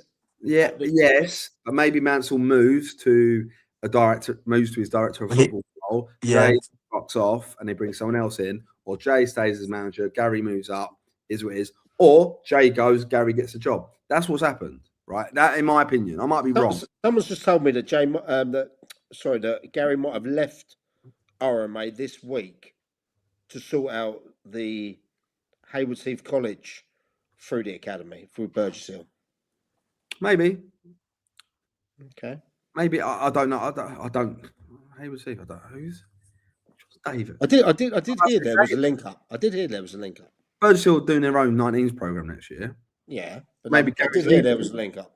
But look, I look at it like that, and I go, have a little butchers, and you go, look, that's football. Football is all about like people working together and all that. I don't agree in joint managers. I just don't think it works. Like I'm not. I think it don't work in the long term. Like look at Gerard Houllier and who was his? Roy Evans. Roy Evans and Gerard. And Gerard was brought in. Yeah. Look at Roy. But Roy was from the boot room, wasn't he? Yeah. He was from the boot room. Then Gerard gets the job, right? You see that a lot. The only pair that I've seen go bang, bang, bang everywhere is Breno and Jono, right? That's the only pair. And then Northerners as well, harders now and do what they want. But I think it's hard because as a manager, you have to have a level. There's a level of ego. I don't care what anyone says. To manage a football team, you have to have a level of ego. You do because you have to believe in your own opinions, right? Mm-hmm. If there's a disconnect, and there's not a kind of like, and there's starting to be a little bit of bickering, you both don't agree on things, and one's going in this little direction, one's going in that direction, it's not going to last, is it? And that even happens sometimes with managers and assistant managers. I've got assistant managers that I'm not really telling you both not having each other's opinion. It's best not to work with each other. Yeah. It's just football.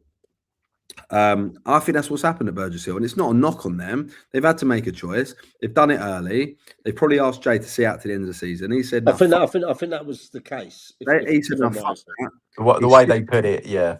By the way, the Burgess Hill rehabilitation for Jay will have done nothing but amazing things for his reputation and his CV. Haywards Heath wasn't great for him, was it? Let's be honest. Like Little Hampton pair did well as well. To be fair to him, Gaskin in hand, but I agree with that. Yeah, like I say, there is. Well, they won the treble and got to the Vars. Yeah, there is success stories. There is, but then there always comes a point where someone wants to be the lead. Is the way it works. I think it's an interesting time. Like, I think it's an exciting time at Burgess Hill. Yeah, I wonder how it's going to work out because I look at it and go, how many players did Jay bring through the door? Right, because Jay's got great connections across Sussex. He really has. And I'm not saying he ain't. Do you know what I mean? I'm not saying they haven't at Burgess Hill. And there'll be a lot of players that have built affinity and love to that football club for being their success. But they're going to have to go again next year at step 3. It's not easy. Do you think they've had a good season this year? I think they've had a great season. Yeah, a fantastic season. Unbelievable. They also won 5 on the bounce. Yeah. I've got a lot of time for Burgess Hill. They've got a few ex-Hastings boys in there. Ben Pope still ripping it up there. Do you know what I mean? Brian Wall was captain when they lifted the playoff trophy last year, and I don't know. I think it's gonna be interesting year for them. It's gonna be interesting. Well, I think we said our bet on there before we move on to some other stuff. But I want to wish Jay the very best. I'd find it criminal if he wasn't snapped up soon. It won't be long. It'd be at a club. He'd get a job. Like I really, really like him. Like so do I. I really like both of them. I really like Jay. Like Jay treated me with nothing. We were both at Hayward Heath at the same time. And I was doing the women's national league team there, and he treated me nothing but respect when he was there, and I really got on well with him. He was at Borough as well when I stepped through the doors at Borough, coaching daytime the men's side. Again, got a lot of respect for Jay, a lot of respect, and I wish him all the best with whatever's next for him. And I'm sure. Look, what my advice to Jay would be: don't rush. Like, just don't rush, and yeah, just kind of just chill out a little bit, see how it pans out next couple of weeks. Don't make any rash decisions. Don't let any emotions rule your head at the moment. Just enjoy the fact that your reputation's through the roof, and pick next, because we'll talk about it later. But I think it's going to be the biggest turnover of Sussex managers ever. So relax. I do. So good luck to Birchfield. Good luck to Gary taking the reins. Good luck to Jay, whatever he's going to do moving forward. Just quickly, next thing, before we get in a talking point, I want to go on. I want to show you this goal from Dean Sherwood. How long we got? So this goal is 4 seconds. Potentially, I think it's been verified as well as the quickest goal ever scored in the SCFL. This happened yesterday. Now, I've had permission from the player, the club, and everyone else to show this. Look at this. We're getting a little bit technical now. Get that video up. Guys. You wait till we get our own studio. Exactly. Guys, take a little look at this. Dean Sherwood, Worthing United versus AFC Uckfield. Take a bow, lad.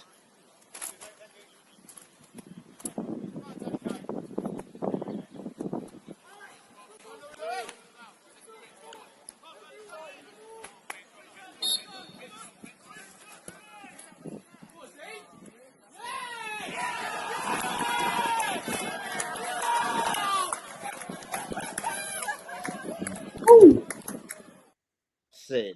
Now that What is strike.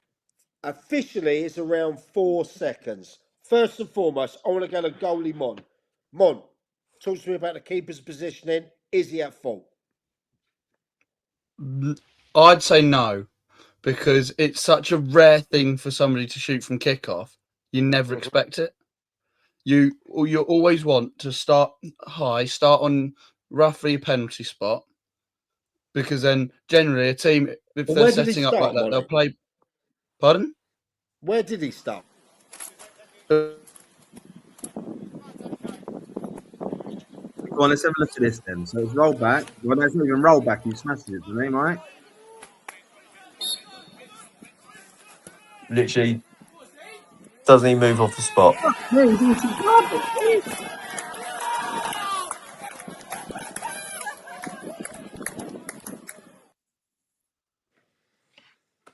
Right, Mon, you've had a second look at it. You're a goalie.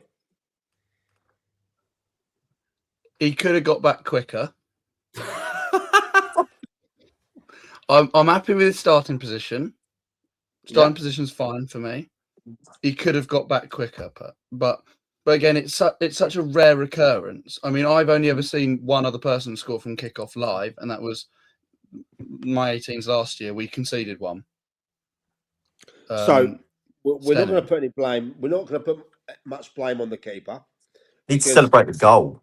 Let's talk about with Uckfield obviously being in the position they're in at the moment. They can't have wanted to see that after 4 seconds.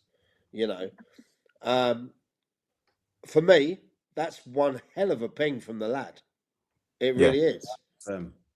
I mean, Lee, Bill, what are you thinking? I mean, as we've seen recently, and you could sort of hear on the camera, wind has helped a lot. Now, I'm not putting anything past, because that was a good strike from kickoff, but could the wind have helped it a little bit? How much? I don't know. I mean, like I've never people been. That don't know that's one of the co-managers of Worthing United. He managed that team, City, and there we go. It was into the wind, Lee. Oh, okay. So So really, it was just it was just a good Look, good strike. I look at it like this, right? I don't know how windy it was at the Oaks. I've never kind of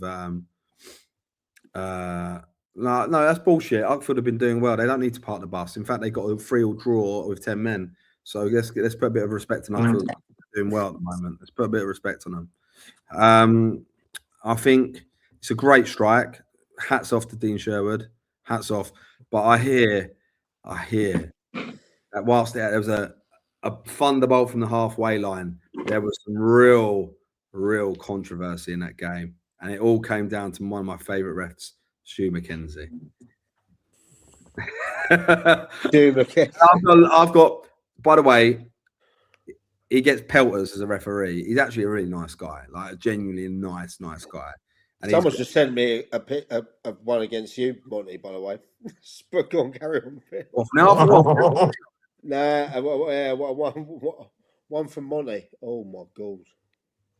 No, go on, crack on. Let me just. Yeah, no, like with Dean, Dean Sherwood's goal, fantastic. Yeah, and like if you pull up that last one, Mike, quickly, that last comment's just come in. Look, the boys, yeah, they brought a couple lads in from Tooting Beck, like Mbango and Way are very good players. So I think it might be like we're not going to talk about the relegation scrap down there, but I can't believe it's 3 that go down. And looking at 3 going down, like I thought Oxford might be able to get out of it, but now I'm highly unsure that they will, based on that. What's going on? Oh, he's got the goal. Right, What Monty conceded. Monty was going on about Starting position. He'd only ever seen it happen once. Yeah. I'm in receipt of one where he's either managing or he's in goal, and he's been. Go on, play it. Let me see it. Right, this looks like potentially Stenning. Yeah, that's the under 18s. Yeah, that was last season. That was the under 18s last season. Oh. Ethan, Yeah. mate, by the way, Ethan Roberts. Yeah, we talk about him when I talk about the game that I was at, because you can actually see me on the sidelines doing this. Ethan. Okay. I didn't even see it, that goal. Oh right, so you were managing though, yeah? I was coaching. I was writing down because we just scored. I was writing down our goal score, minute and everything. I look up and the ball's in the goal. Jesus Christ. Love that. Right, quick mention Ethan. Before I want to go on to Eastbourne Borough. No, it's all right. It's right. We'll talk about that. We'll talk about the relegation. I want to talk about. Did anyone see the Eastbourne Borough fans? The video's going about. Yeah. That have been flying around the net. Have you seen the other one where they were the opposite sides of the station? Yeah, right. Now, first and foremost, yeah, I live in Worthing, right? That station has a little walk round where you go down and you get to the other side, right? Yeah. I got a lot. Look, I hate it when you got fans on the other side of the stations doing this. Just go down the stairs. You know, it's a bit like, go on, you know, nah, that ain't for me. That ain't for me. That's keep that, lads, with your TikTok shit. Do you know what I mean? If you're gonna do something, you're not doing it on a station. You've done it before. It's as simple as that. But we have had viral footage of fans being battered on the station by the old Bill. Yeah. The Eastbourne lot. And apparently the lad who was wearing the blue Stony, who was in his 40s, was with, you know, the 12, 13-year-olds of that. I mean, like, get a life. Do you know what I mean? Exactly. I get a life. At that age, and you're doing that. Mike, I'm telling you. It kicked off away, didn't it, last year? Yeah. Yeah, but wait. Not with the fans. What happened was Worthing drew them, or whatever. Sam Beard, who played for Eastbourne Borough and now plays for Worthing, he was playing for Worthing that day. Obviously, his old man got the sack down there. He fucking smashed the ball at the end of the game. He smashed the ball into the top, the banner at the top. So I looked like he was smashing the ball. And I was like, I fucking have that sort of thing. All kicked off on a pitch, all kicked off with like staff and stuff. But I love Beardy. What a guy. Look, for me, I find it incredibly embarrassing that people fight over non-league football. I find it. I think if you need to do that, like, and you then go, like, say you're that 40-year-old geezer, yeah, you've gone home after the game, right? You've gone home after the game. You sit down, you have your dinner, like, and you miss. And then suddenly he's opened up YouTube, and it's him on there. Yeah, like, how sad are you? How pathetic are you? You're as pathetic, yeah. If you're fighting at football, you're as pathetic as those Twitter trolls. All they want to do is throw negative insults at people with no context because they think they're hard, right? Or they got, like, what are you doing with your life? You must have so much wrong in your life or nothing going on for you that you need to do that. You need to really get some therapy. You need to work out what your existence is for. Because do you know what? Being alive is the most precious thing that we could all have, right?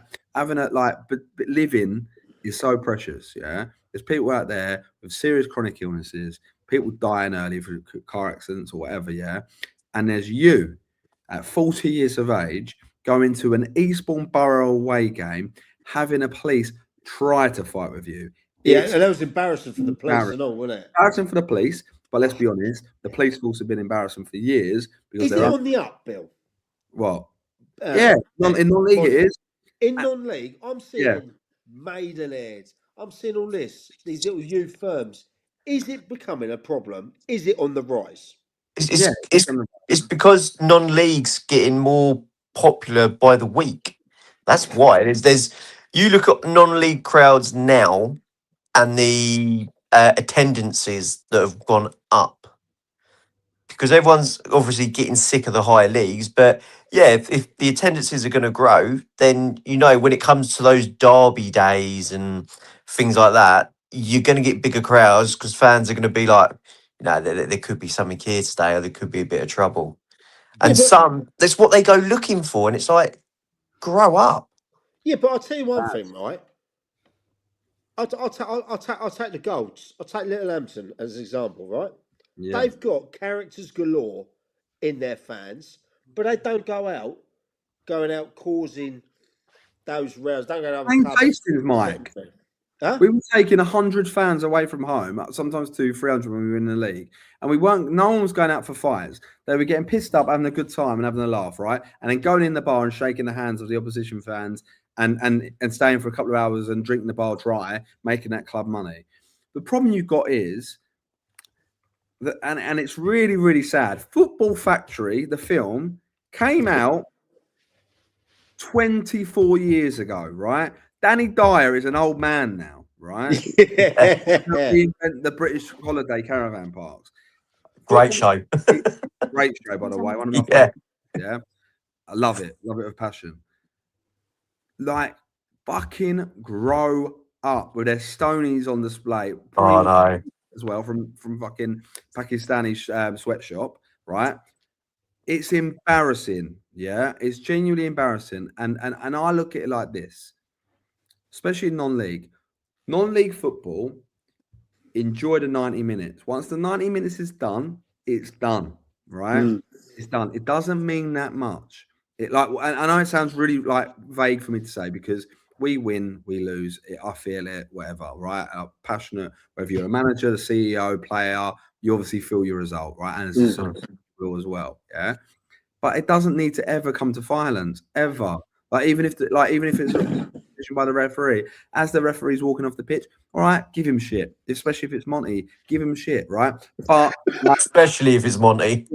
But like once they're done and they're out the tunnel, it's done. You can't change anything. And you, Mr. 40-year-old, in a fucking train station, getting wrapped around the ankles by mate. It looked like the geezer was some submissive, like some fucking S&M sort of bullshit, whatever it's called, right? Not that I know anything about that, right? Do you know what I mean? But like, it looked like some dodgy sort of like little clip around it. That was weird. It was like it was a fake policeman. It was like fake, like fake policeman, fake taxi. But you know that they battered him a few times, swung him round, he broke his phone, and then they let him go. Have that. See you later.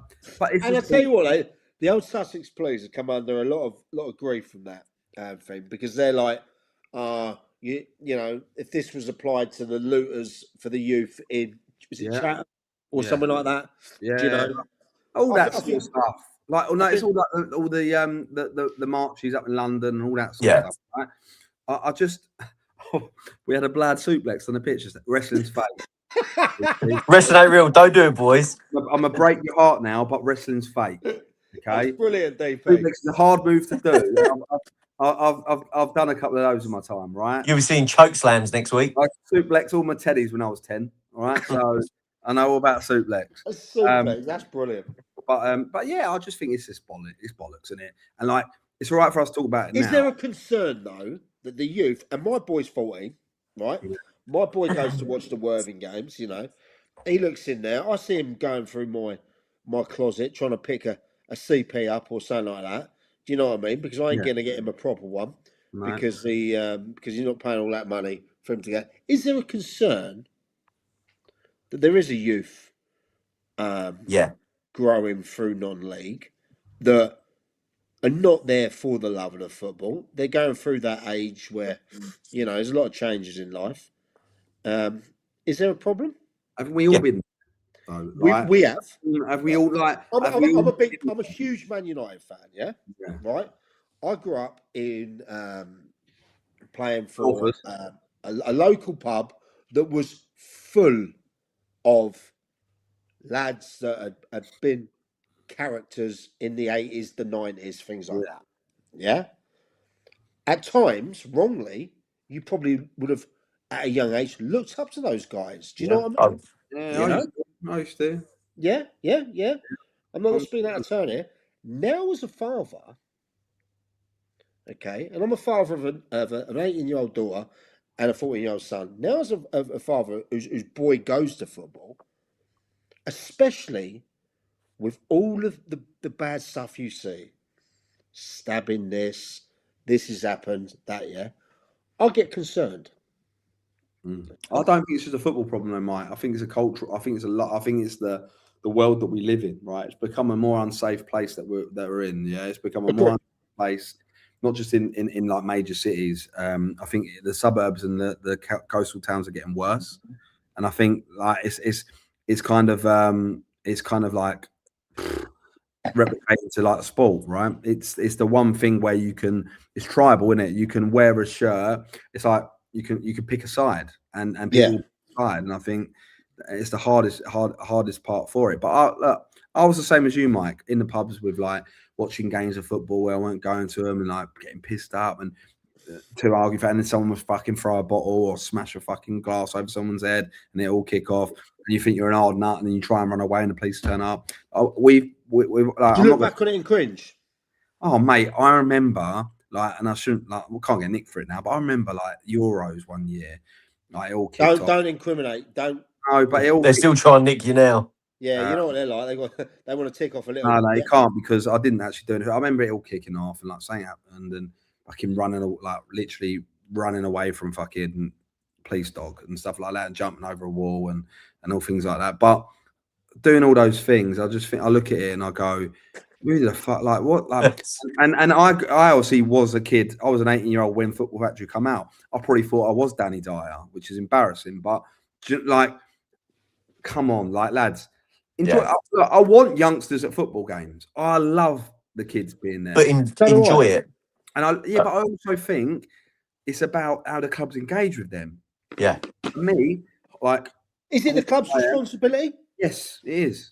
Or is it so those young lads that go out? I'm not talking about the 41-year-old, 45-year-old Stone Island guy that got spun around. I'm talking about the lads. Is it their responsibility? I don't think it's the club's responsibility. No. Okay, all right, that's bullshit, Mike. And I'll tell you why it's bullshit. We, as football clubs, have a responsibility to manage our fans. We get fined, kicks off, right? So my thing has always been, I fucking love loud, rowdy, and proud and nasty support, right? There you go to Clifton. I've heard That about was the one. I won the treble with that team, and I'm in a book called "Where Do I Find 11" by Hayden Potter. And my bloke I was playing centre half with was a certain Dominic DePaula, who really. done all right for himself in the game at the All right, moment. mate. Isn't Wonder where he is now. Former Yeah. ex-Hastings United manager. he? The most successful Horsham manager of all time. There you go. So, look, I think the young fans are what it's all about for me, right? It's you bringing that next generation through. He agrees with me a lot, Stu. Don't pretend, right? So, like, when we go through things, right, and you've got all these kids coming in. Horsham Wyam are doing it now. I think like Liam Giles has kind of got those 10 kids or 15. Yeah. Kids. I got them the drum and get them some chips, and they look. I love the drum. Yeah, Little Common have got the ultra young lads now as well, and there's like 10, 12 of them. They sing songs, but they don't really cause problems. But you know what? They're wearing the Stone Islands. They think there's something special. When you get to the 18, 19, 20-year-old, like, and they think that, and they can't manage their beer, or they're probably taking drugs or whatever, right? Who's off the Persian Hill? Don't know. I think they mean you. Or Dom. Oh, right. The nose packet plays a big part. You're probably right. Probably right, because they all You're probably right. Yeah, of because course it it is does. right. get on the bag, whatever, right? Yeah. But I think we as football clubs, like, because we get fined if it does happen anyway, like, just educate your fans. Like, you don't have to be a prick about it. Go, no swearing behind the goal. Like, come on, you're not going to police that, right? Or no banging the drum, or don't do this, or you can't insult the goalkeeper, because that's the funnest part in football, isn't it? Really, for a fan, insulting the goalkeeper. I mean, yeah. Never going to change. To the point, I was screaming at our goalkeeper at the weekend at Hassocks because I was trying to get some information to him as I was going around, and he wouldn't turn around because he was getting battered by the fans, and he thought I was one of them, right? So I think you don't want to take those elements out of the game, and there's ways of like encouraging it. There's ways of encouraging like good behaviour. Well, I've just been sent a video from the old peace saving ultras, and these lads are young uns, yeah. And I'll tell you what, they got the drum out, they're chanting away, they're doing nothing out of order, and that looks like they're going there as a group of mates to have a bit of football, and I love that. Shout out the peace saving ultras. But towns can do this. Like, I think Shoreham's a good conversation. Like, we're going to talk about Shoreham in a bit, but the Whitstable game, we had no difference. Thank you. So getting right, it's not so bad. What? Taking snow and getting snow, yeah. Sorry, I'm not up to the new the new terminology for drugs. I thought you were in the business, Bill. Yeah, mate, I'm not in that business. Right, gentlemen. I've been accused of being in that business before. That's for just before you carry on, it's getting to that time for me. I didn't even know you were here, mate, today. Shut up. Dick. Gentlemen, it's getting to that bedtime for me, that 9:59. So I just like to say thank you everyone watching tonight. It's going to be a record number as well. Yeah. Tomorrow I'm at Lancing in the morning, and then I'm over to Three Bridges in the afternoon. So have fun, mate. That is my day of football. Brilliant. We've got. Well, look, you enjoy your football, Lee, but better get your dressing gown. You better go and brush your teeth, mate. Because it is that. He's got a couple of minutes. He's got a couple of minutes. And also, even the missus has enjoyed it tonight. Hey, there we go. That's why he's going to bed. He's going to. She's reading her book. Bless her. He's getting cane though. Hold on. The women's coat. It's been proven it ain't a women's coat. I think we all know it is. Billy, what you got for us? Well, I just think that Lee, after that, is probably gonna. But my body,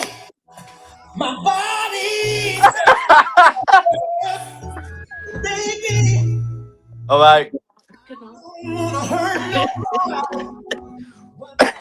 Enjoy it, mate. Okay, because you've got an early start. Okay. Already stripping it now, mate. Don't you worry. No. But look, we've got still loads more to talk about. So look, if you're watching, do not disappear. Stay on this pod. It's going to be a bumper episode. We've got loads to go. And ultimately, we ain't stopping until we've got through our topics. And that means me, Mike, and Monty are going to be staying up late. Simple as that. See you later. We've got a few more questions to get through. But my man, he is gone. Right. Bless So yeah. So fans look after Fans. them, supporters look after yourselves, clubs look after supporters. Let's get the youngsters involved. Let's make them feel part of the club. Let's give them a bit of responsibility so they don't want to misbehave. Because ultimately, you know, it's like we've all been kids. If we feel like we're going to let someone down, we don't like letting people down, right? So if you can make them feel part of it, then trust me, you probably got a better hold of them. Or Right, for everyone out there, we're going to give you another 15, 20 minutes. We've got a few things to go. I know a lot of you have got some early starts tomorrow because it is an 11 a.m. day, you know, but quite frankly, we're already about to hit record numbers, which first and foremost is fantastic for all you lot. Second of all, you need something else to do on a Sunday night because no, stay with us. We appreciate it. And look, right, I want to talk about now quickly. Go on. I want to talk about these managerial merry-go-rounds because a lot of people have spoke, Bill. Yeah. You've made it quite clear that you believe this year will be one of the most definitive years for manager merry-go-rounds. Yeah, I do. You know that me, you, Lee, the SNF boys, Monty, Statman, everyone like that, we always get new information, whispers here, whispers there. I tell you what, it's ridiculous. Sometimes you have to go, is that bullshit? Yeah, Is that bullshit? Bit like what I heard about the bird shellfish this year, this week. I thought, what? You know? But we do get a lot of stuff on the money. We do have yeah, we'll ask that question in a minute. We all asked about Naz. He will be a new manager. Yeah, we will ask that question in a second, non-leg. But okay, it's got to that point now. Last 20 minutes, lads. Record numbers. Games tomorrow. Yeah. I want to hear about this managerial merry-go-round because will it take one club to set that domino effect off? Always does. Okay. Always does. So, where do we think that will happen, or what kind of jobs do we think might be available this year? I actually look, Monty, jump in, please. Do jump. Monty. Give us a couple of ones that you think would come up this year. I know there's one job that will come up this year. I know that for certain. I can't say what it is, but I know that there will be a job that is going to be open. Can you at least say what league it's in? In the Prem. In the Prem. It's in the Prem. Is it a top half team or a bottom half team? That's the last one. Bottom half. Bottom half. Yeah, I know that I know for a fact there will be a opening there. And then it depends on because it can be an attractive option. To build as Billy likes to say, a project. Wait, I like a project. Right. So he just hasn't stayed at one for more than 5 minutes at the moment. I did 5 years at Hastings, right? I know.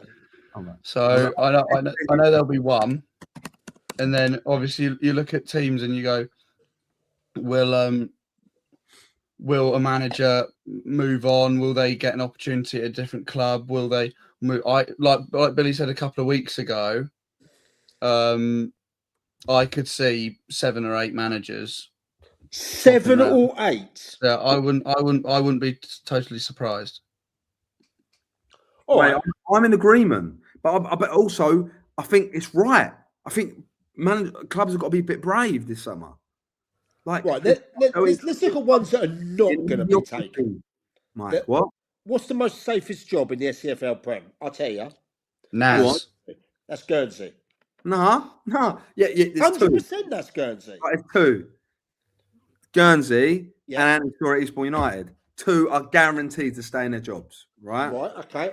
You're closest to that camp than me. Yeah. You know what I mean?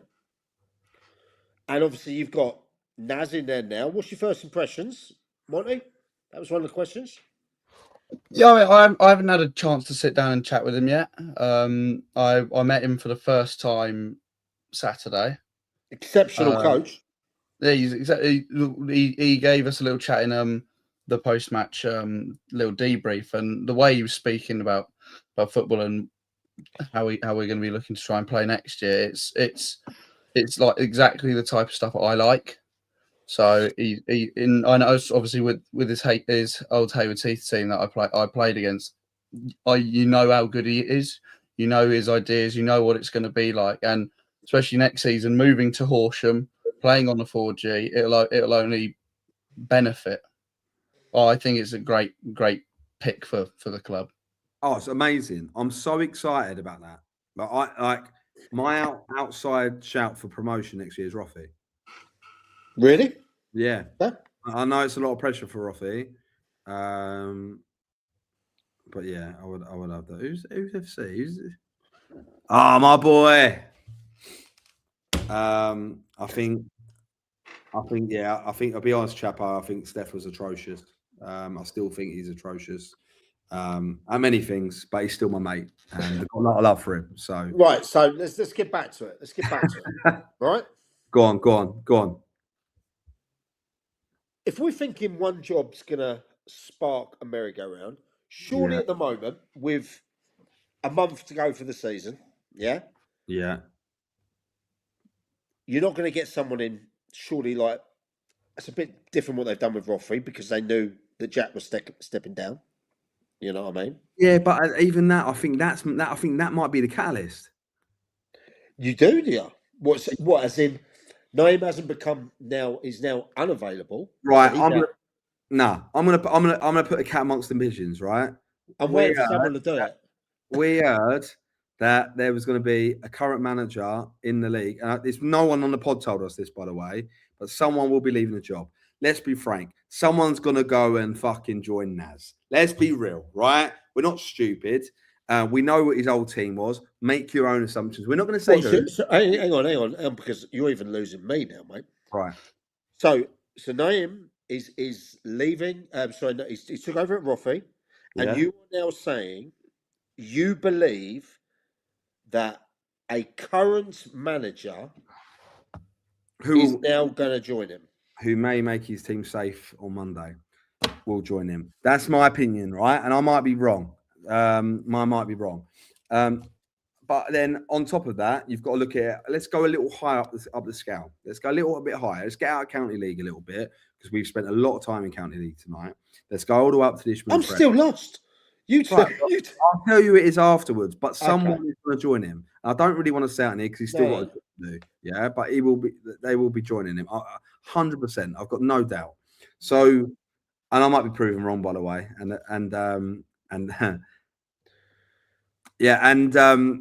I wish I was non-league football Sussex, but I think let's go higher up. Let's go Ishmael Prem Lewis. Yep. Does Pitts keep his job? No, I don't think he does. But at the same time, has he got did he have the resources to really make it happen? I think you and me know that behind the scenes that club is in a bit of financial trouble. Yeah, agree. And I think Pitts did a great job their first time round. Mm-hmm. But I don't think Pitts keeps his job. I'm sorry, I just don't think it's sexy enough for Lewis going forward for what they want to do as a football club. Yes, they've got their issues, but they're still Lewis football. Are they going to change their direction of where they're going to go? Maybe. I think you have to look at the club a little bit and go, where do they stand? Are they one that are going to spend loads of money? No. Do they still spend a lot of money? Yeah. It's not like they budget in the world. And with all due respect, they haven't done very well this year. I think there'll be a change at Lewis. I'll be shocked if there's not. That then has a catalyst effect because there'll be managers at step 4. Is that an attractive job to take, though? It's Lewis Football Club. I think Lewis Football Club, struggling financially or not, is attracted to a lot of managers. So yeah, I think it is an attractive job. Who gets that job is another thing. It could be like, with all due respect, it could be anyone. But then you've got Whitehawk, Sean Saunders. He stays there if he wants to stay there. We know that the chairman there have a lot of say on players and recruitment and stuff like that. Who really wants to go in there is another thing. People that have gone in there in between have not really done well. So if I'm them, they should keep they should keep their situation tight. Then you go into our league because Burgess Hill are obviously going to keep their manager in the Interim Prem. So you go into the South East League. We're not talking about Bognor, can't be fucked. There's a Little Hampton. Holland's there at the moment. Yeah, and Little Hampton aren't changing anything, are they? No, I would expect them to because Mitch and Gaskin, they bleed that club. They love that club. 100%. And Mac, the chairman, loves them. He allegedly offered them a 10-year deal a couple of years ago. Bloody hell. Yeah, and that's no bollocks. They should have taken it. And if they get sacked, it's a right big payoff. So, Free Bridges, Krell's. Look, for me, Jamie Krellin might go and get a bigger job. For me, he could be manager of the season. Yeah, but then he might go into the National League. National League, Tunbridge Angels might come available or something. Do you know what I mean? And he might end up going into that, which then makes. I think it's good enough. Free Bridges could be available in the summer. You just don't know, right? Then you go down Eastbourne Town. Jude again has got a tune out of him for another year. Like the budget ain't going to increase there. When does it come to a point where Jude goes, fucking hell, like I've rode the storm twice? Next year could be the year that we get relegated if it don't go as well as it is, because players will get picked off. Jimmy Holman stepped up from step 6 at Upfield to Eastbourne Town this year, flying for them. He's now England schoolboys captain. What's the next step for Jim? Is it another big club at that level? Will he go to Eastbourne Borough, who are now going to be step 3? I don't know, but I've got all the time in the world for the Holmans, and I'd rather work with Jim and not without him, but look, we'll see what happens in the summer. Then you've got Broadbridge Heath. Will we see a shock? Will Simo step down? Has he run out of steam? I don't think so. Look, I'm speculating here. I'm just speculating. I think Simo does so much for that club, you know, that I think a lot of people don't see how much he does behind the scenes as well. And he hasn't got the biggest resources. No, he hasn't. And he's done fantastic. And he's won that a lot of time for. And he was at the game on Friday as well.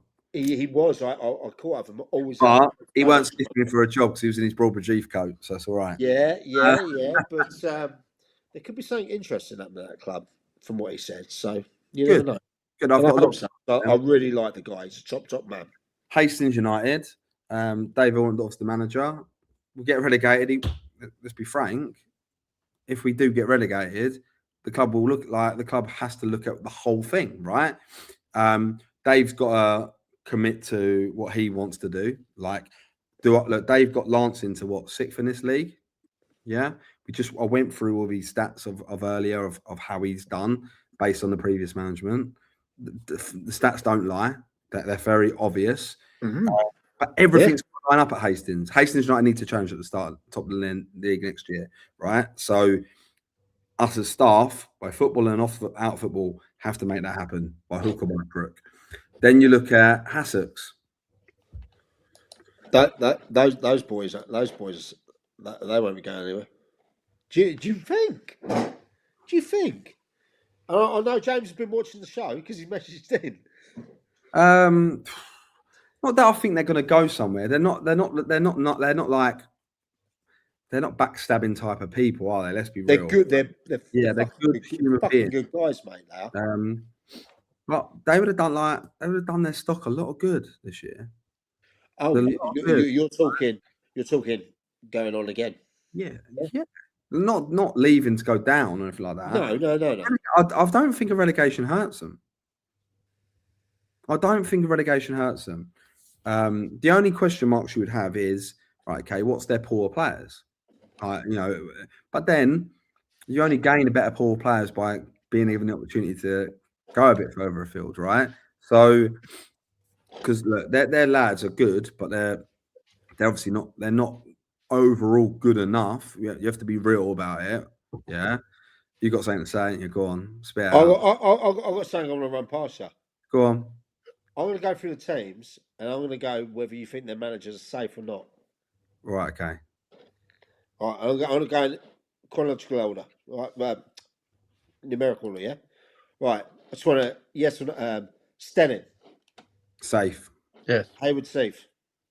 No. All right. Okay. Can I give a little? Can I elaborate a little bit? Yeah. I just want. I think we'll go for another 10 more minutes. Look, no, Mike. We're going, mate. We are going till the numbers drop. We are not stopping, right? I think if Steve and Kev's relationship wasn't what it was, not safe. Which I think is brilliant, by the way. Yeah, because it is what it is, safe. Okay. Mon, you got to say this. Right, Guernsey. Safe. Horsham YM. I don't know that. I think it's. I think. Look, I don't think it's like anyone's. I don't think it's like anyone's kind of shocked that Harrison and Liam Giles want to go higher. Harrison was at Lancing last year.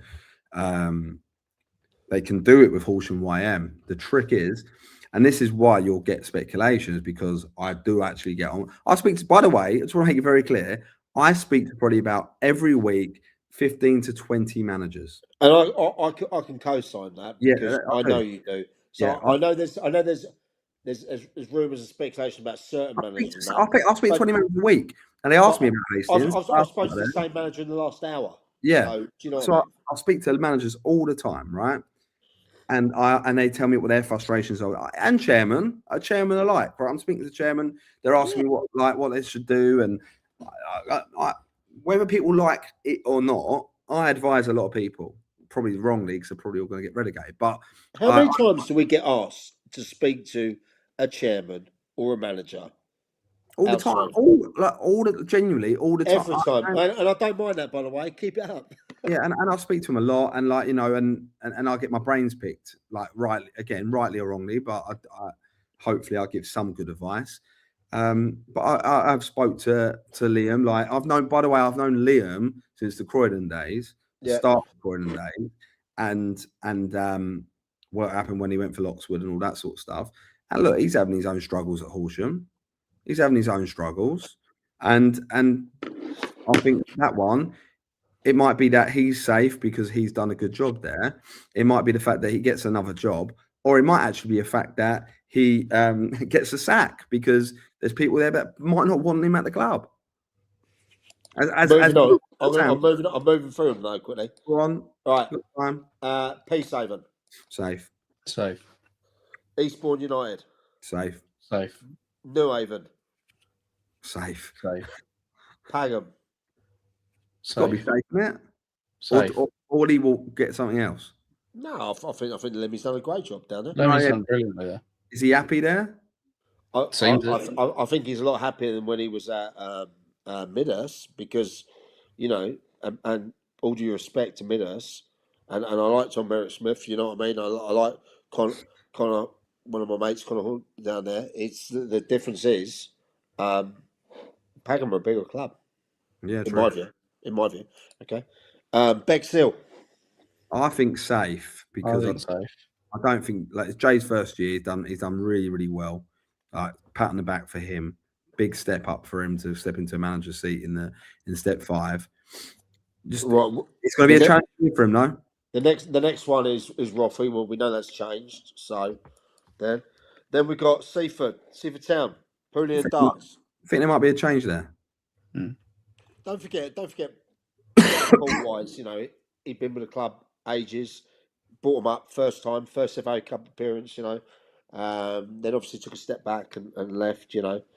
Early got a bit needly the game against New Haven the other night, but that's a different story. Forest Row. Weird.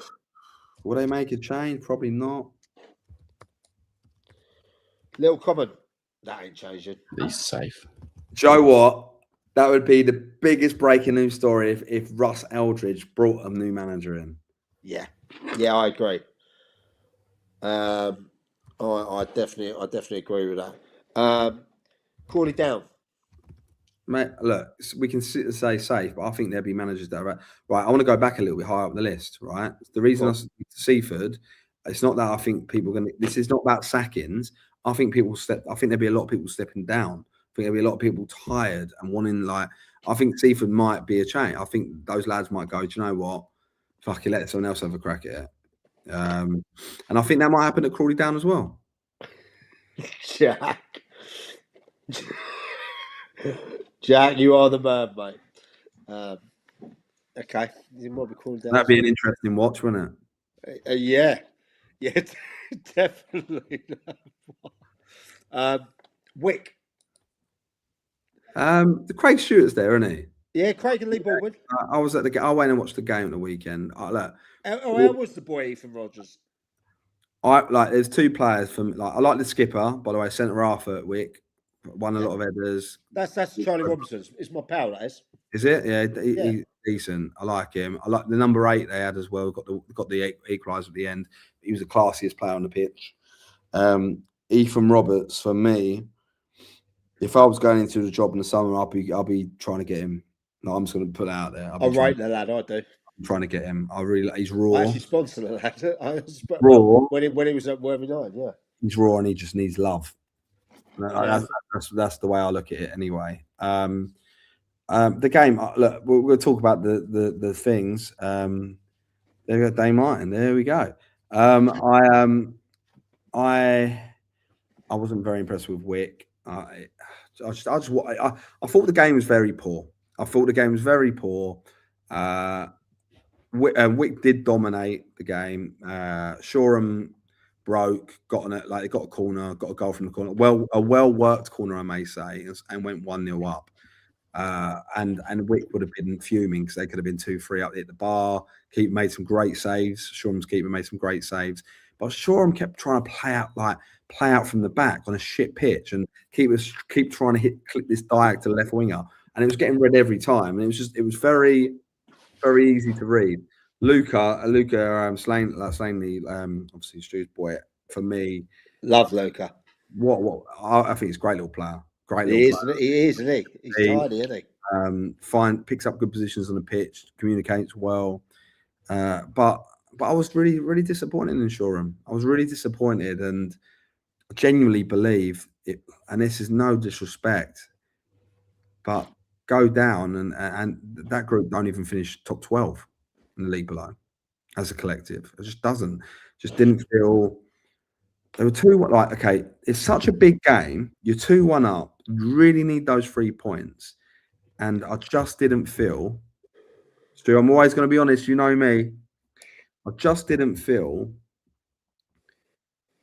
it was the game management, not a knock on just the bench. This is in general. I felt it was really, I don't know. I just think they invited pressure on themselves. Especially when we went 2-1 up on a break of play as well. The 7 made a great little mazy run, got into the box on the break, nicked a penalty, slotted away. Lovely penalty, slotted away. And from that moment, it just didn't feel like it was managed well, right? It just didn't feel like slowing it down, game management. And I think, I talked about it in the Hastings game. I feel like some of these young players just don't have it about them to undo their laces, or I bet 100% that ain't gonna happen. Yeah, same. I bet 100% Billy would take him. I'm 100% that would happen. I'm all right. It's all right. He's Mr. Hastings anyway. I think just that was sad to watch, because I think if they won that game, the game on Monday became even bigger. Now it's a case of do not lose it, because if you lose, you go down. But I think if they won that core, do you know what I mean? Don't that make that Vardinians game even more exciting? Do you know what I mean? So it was a bit and I'm not knocking Shoreham. I thought Wick was shit as well. So I think both sides were poor, and it was not the greatest advert for Step 5 football. But again, it's this time of the league.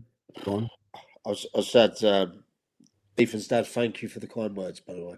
Oh, really? Well, honestly. John. And he's the Stenning under-18s manager, by the way. And I have had Monty's boss messaging as well, or Monty's new boss messaging. So we'd like to get him. I'll tell him what he said off air, but right. But yeah, keep going. Let's keep going. Yeah, right. Anyway, so quick, right, move down. Midhurst.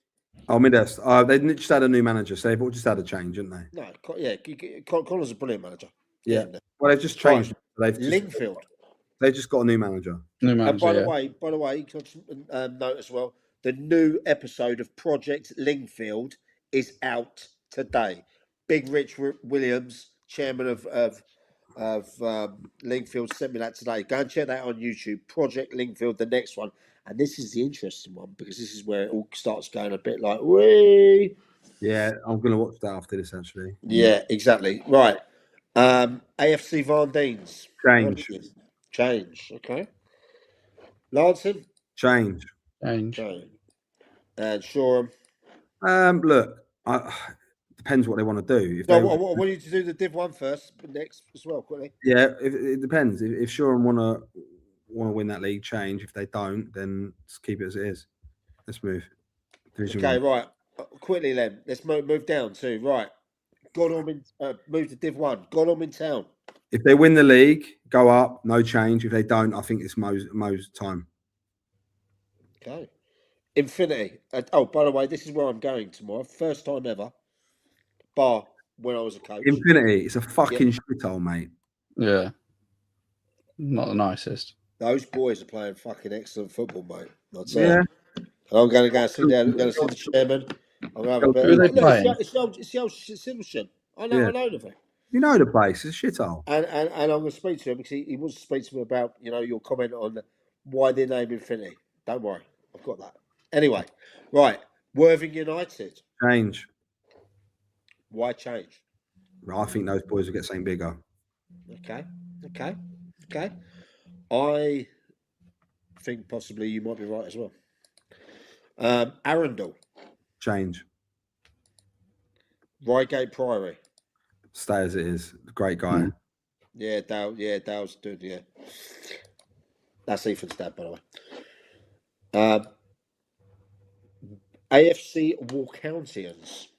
Don't know nothing about them, mate. I have no clue about I don't that. think they'll be in the league next year. I think they'll be moved on.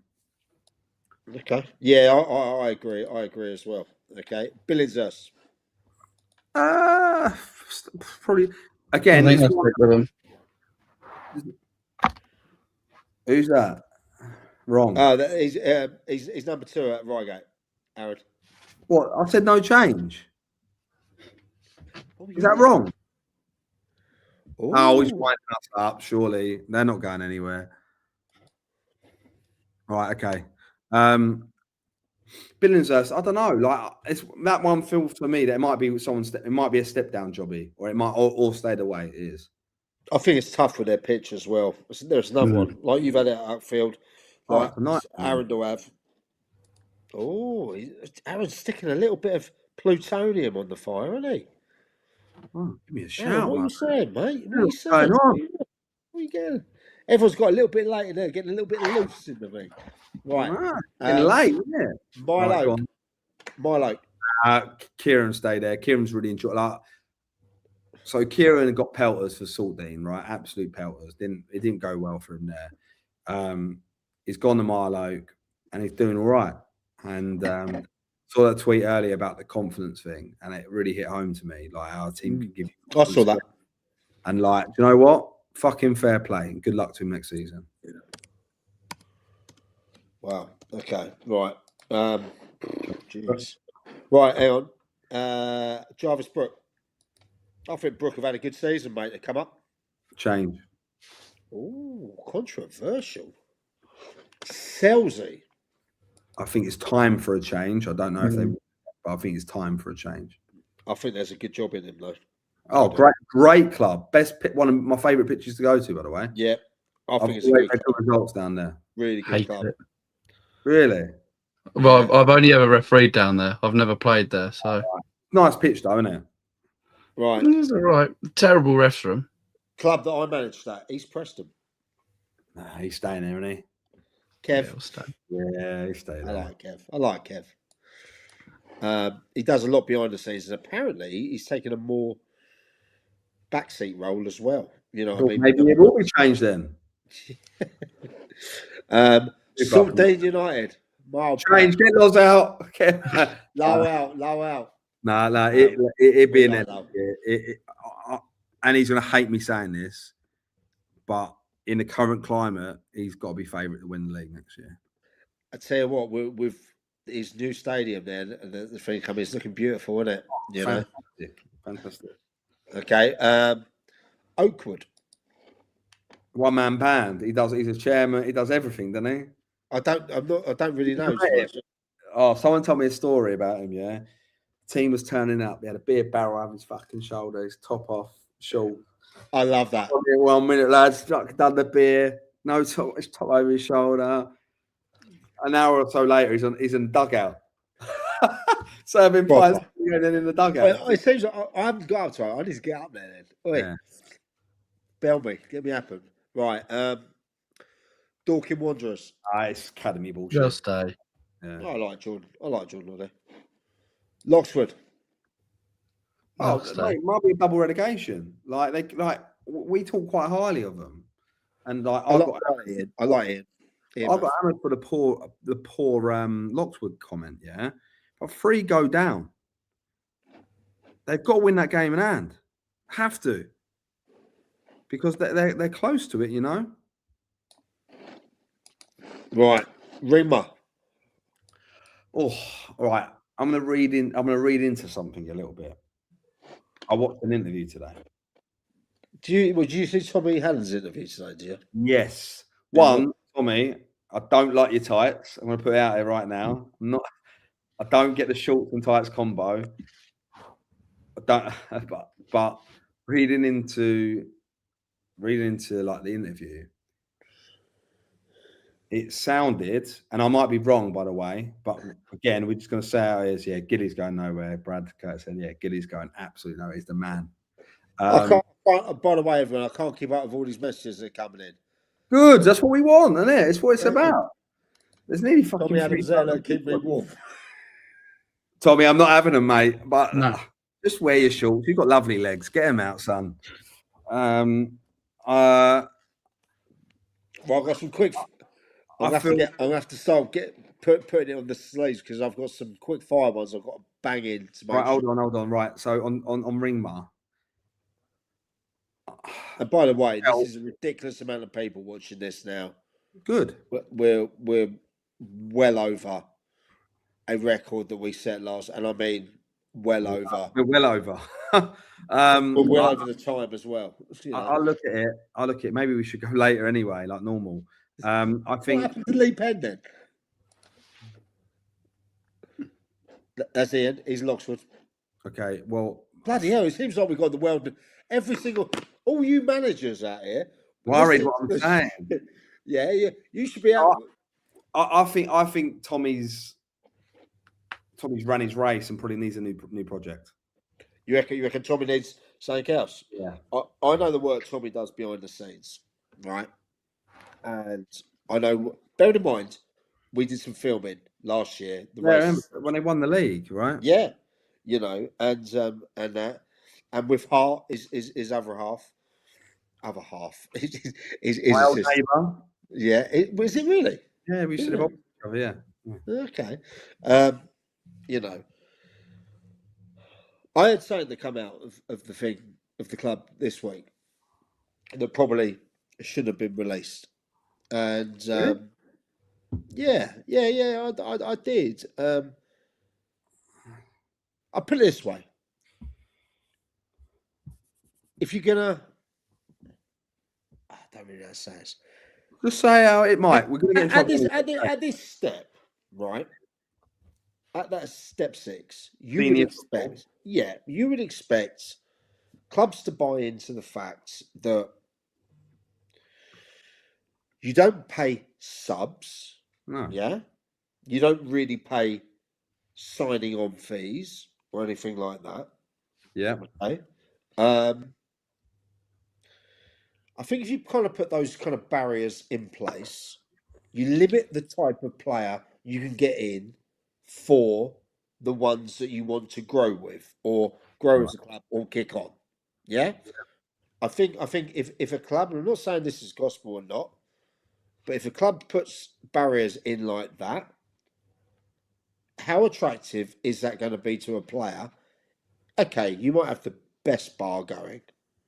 You might have a wonderful surface to play on that you're always going to play on. But you've got to understand that there is some kind of financial side to this. Well, Yeah? the better players will get better offers. Don't Of give a course. fuck what your bar looks like. They're going to go and play for the teams with aspirations to go and win things. Now, look, they went and won the Intermediate League. Yeah, they went and won that, and fair play to them, right? What does he mean? 23s. No, Russ knows when I was in the 23s. Okay. Look, for me, they went and won it, and they done well, yeah, and they got out of the league. They done well. 2 years in the bounce, they're probably one of the best teams at that level. Yep. They've come up to step 6. Like when I was listening to Tommy's thing, he was talking about like the way of playing football, and I felt that last year at Upfield. I started off trying to pop teams off with rotations, and we had to go a little bit Billy Basic and be a little bit more narrow, a bit more tighter, play up a big man, go and nick a 1-0, 2-0, yeah? Because you have to adapt to the league that you're in. Like, you can't just fucking have a philosophy and stick to it. It just don't work. You got to work with the players that you've got and get results. It's a results business end of the day.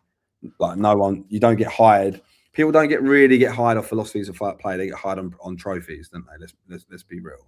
Yeah, that's what happens mostly. It's like, how many promotions have you got on your CV?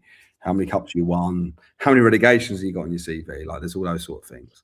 And I think with Ringbar, they've got a great 3G pitch, great. They've got a nice bar, and it should be a club on the up. But you can't expect players to pay subs when people are paying to watch you play football. Agreed. I agree that, and I feel that if true, or if that's what the whisper was, yeah. I didn't know that, by the way. I watched an interview today, and there was some chatter on some feeds about things like that, and I'll tell you one thing for sure, that certainly hasn't come from either Hart or Tommy Haddon, that information. So let's clear that up. That hasn't happened. Okay. And I speak to those guys. Okay. I just heard, and I think I actually heard through a target that they were trying to get that's the case. You know, how attractive is that, Bill? I want to come play for you. You go to me, that's all right, Mike. But you're going to ask, but you got to pay £165 to sign on. I couldn't even imagine saying to a player, that's embarrassing, mate. Like, what do you want? This year we're looking to finish top 6. I want like top 5. I want to get in the playoffs.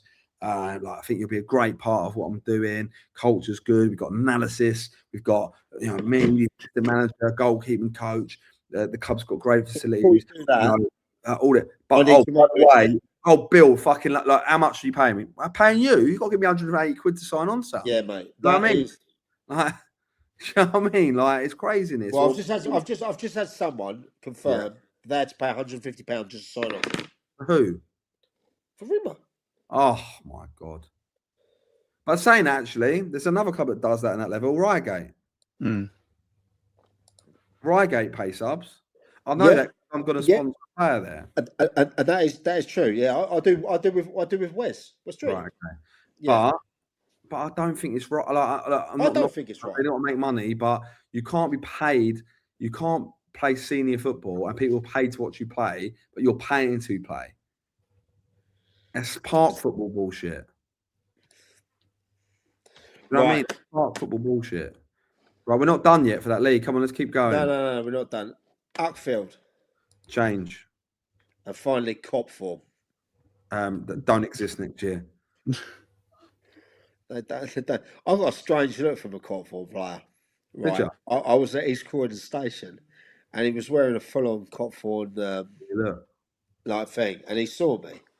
And I looked at him, and he looked back, and you know that awkward moment where you've actually, said something, and he's there, I didn't know what was more ridiculous, him looking at me about to say something, or me looking at him wearing his tracksuit on the thing.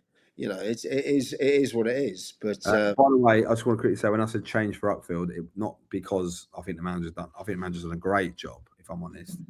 The shin pads are.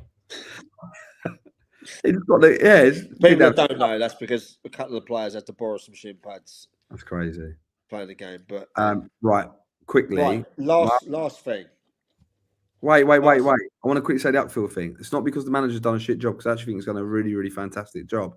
But players like Mbango and all that ain't playing Step 7 next year. So, with all due respect, is the gaffer going to stay there when they're in the Mid Sussex League or Skeffel 2, whatever it is? Do you know what I mean? Oh, Donald. Go on then, Mike. Go on. What you got to say? Sorry. Right. First and foremost, I want to say, if anyone, first I want to thank everyone for doing the download of the app, Dugout AI app. You know, we've had a fantastic time. And if anyone's got a second, get your phone out and scan that. Come on now. Live score notifications now. Right now, I'm doing it, We Mike. get that. We get live score notifications. And do you know what? This is how it. She said, "This is how they come up." You know, like flash scores when you go and see your team play, and you think, "Oh, I'm not there." They'll come up like this on your phone. That was sure. That was Shoreham. That was this weekend. I downloaded it. It took me a second. Is that? Of course it did. Of I'm in course, the of dugout. course. I'm in the dugout. Of course, of course. I wasn't Look, I'm asking. I wasn't asking. I was telling. I'm Do you in know it. what I mean? So yeah, look, listen. Download the app. Go and follow your teams. Okay. At the weekend, you follow up to 10 teams. You got all the podcasts on there. Not from what we do here, IBB10, what the SNLF boys do over there. You've got live league tables, the fixtures, results come through. You've got ground hopper. You've got an online shop, and you've even got the old school spot the ball. Remember that? The old school spot the ball. Right, this is one I like. Exactly. Go and download that. Hold on. Look at this. Looking for a new club. People keep saying I am, but look, as a player. And you as a player, one thing I didn't. If you're a player out there that's not happy with your gaffer, go and drop us a message. We've got a free agency on there as well. Okay, Monty, I heard you might be looking for a new club. Sign up there, mate. I'm sure Naeem when he's playing, will look at you and think, you know, Monty is getting the tic tac, mate. He's going to be free agent showcase. You can also fans can upload photos and from the match days there. Upload them, bit of banter. There is so much on there, and what we give it away for free. So one more time, go and support the movement. Download that app for free. Get on following your teams at the weekend. Sit them down there, put them in your own little match centre, and you will get live notifications for when that team scores, half times, full times, red cards, the key things. And why do we do that? Because we love the support that you guys have given. All right. So that is, yeah, that's our gift to you, and that is just a start of what we're gonna do for this league's and Sussex football coming in pre-season. Yeah, we're turning it up. We ain't going away. We ain't stopping. We're not shutting down because you players are. There's a lot to talk about. We want people on here getting involved all the time. All right. So I think tonight we've had. It's fuck me. It's nearly 11:15, and we've. Oh my god. There's things coming in everywhere. Oh, by the way, one more thing. I'd just like to thank Mr. X, who's helped with the development of the app, because today, for the IBB10 show, he has bought a racing pigeon. We now have a racing pigeon, unbelievably, for the show. And not only that, we also are now sponsoring a banger racing team. We must have got drunk as anything this weekend for this to happen, I tell you. So, yeah, it is out there. And we got a racing team car. Yeah, we have now, by the way. Jesus Christ. Yeah, so and there's it's actually down your way, Eastbourne at Arlington. the end of Arlington. Yeah. We got our first race. So look to everyone, to Monty. Speedway team there. Well, with your millions, mate, maybe we'll buy one. Yeah, maybe we'll get Monty riding it or Penn. Look, this is the longest show we've ever done. Right off the sunset like that. This was we've absolutely smashed records tonight. Thank you to everyone. You are the show. You control the show. There's going to be some games tomorrow. There really is. I wish we had a show tomorrow, but we can't. But we're off. Monty, who have you got tomorrow? YM. Cool. You need that like a hole in the Good head. luck, mate. I will Bill? need it. Who have the mighty Hastings got? We have got the big derby, Hastings United versus Ashford United. And There'll be 1,500 to 2,000 there tomorrow. love that. Yeah. I will be leaving early. I'm going to drop my wife off because she is like a midwife. I'm going to drop her off at Chisholm's Hospital, do her shift because babies still are born on Bank Holiday Monday. And then I'm going to drive over to Infinity to go and see those lads. I've been over there, yeah, and have a day with them. And then I'm going to come back and see what mad shit's been happening. But to everyone who's got involved, texts, some people we haven't got through to, I'm sorry. It's just ridiculous amount. And cheers, Donald. Thanks. And we're off and we're back. Listen, you get on there, download the app, give us a review, like, share, send all the repost the streams, add us on the socials, get your comments in. We'll be back next week. From us, the project, the goalie. We're out here. Happy Easter. We love you all. Big day of football tomorrow.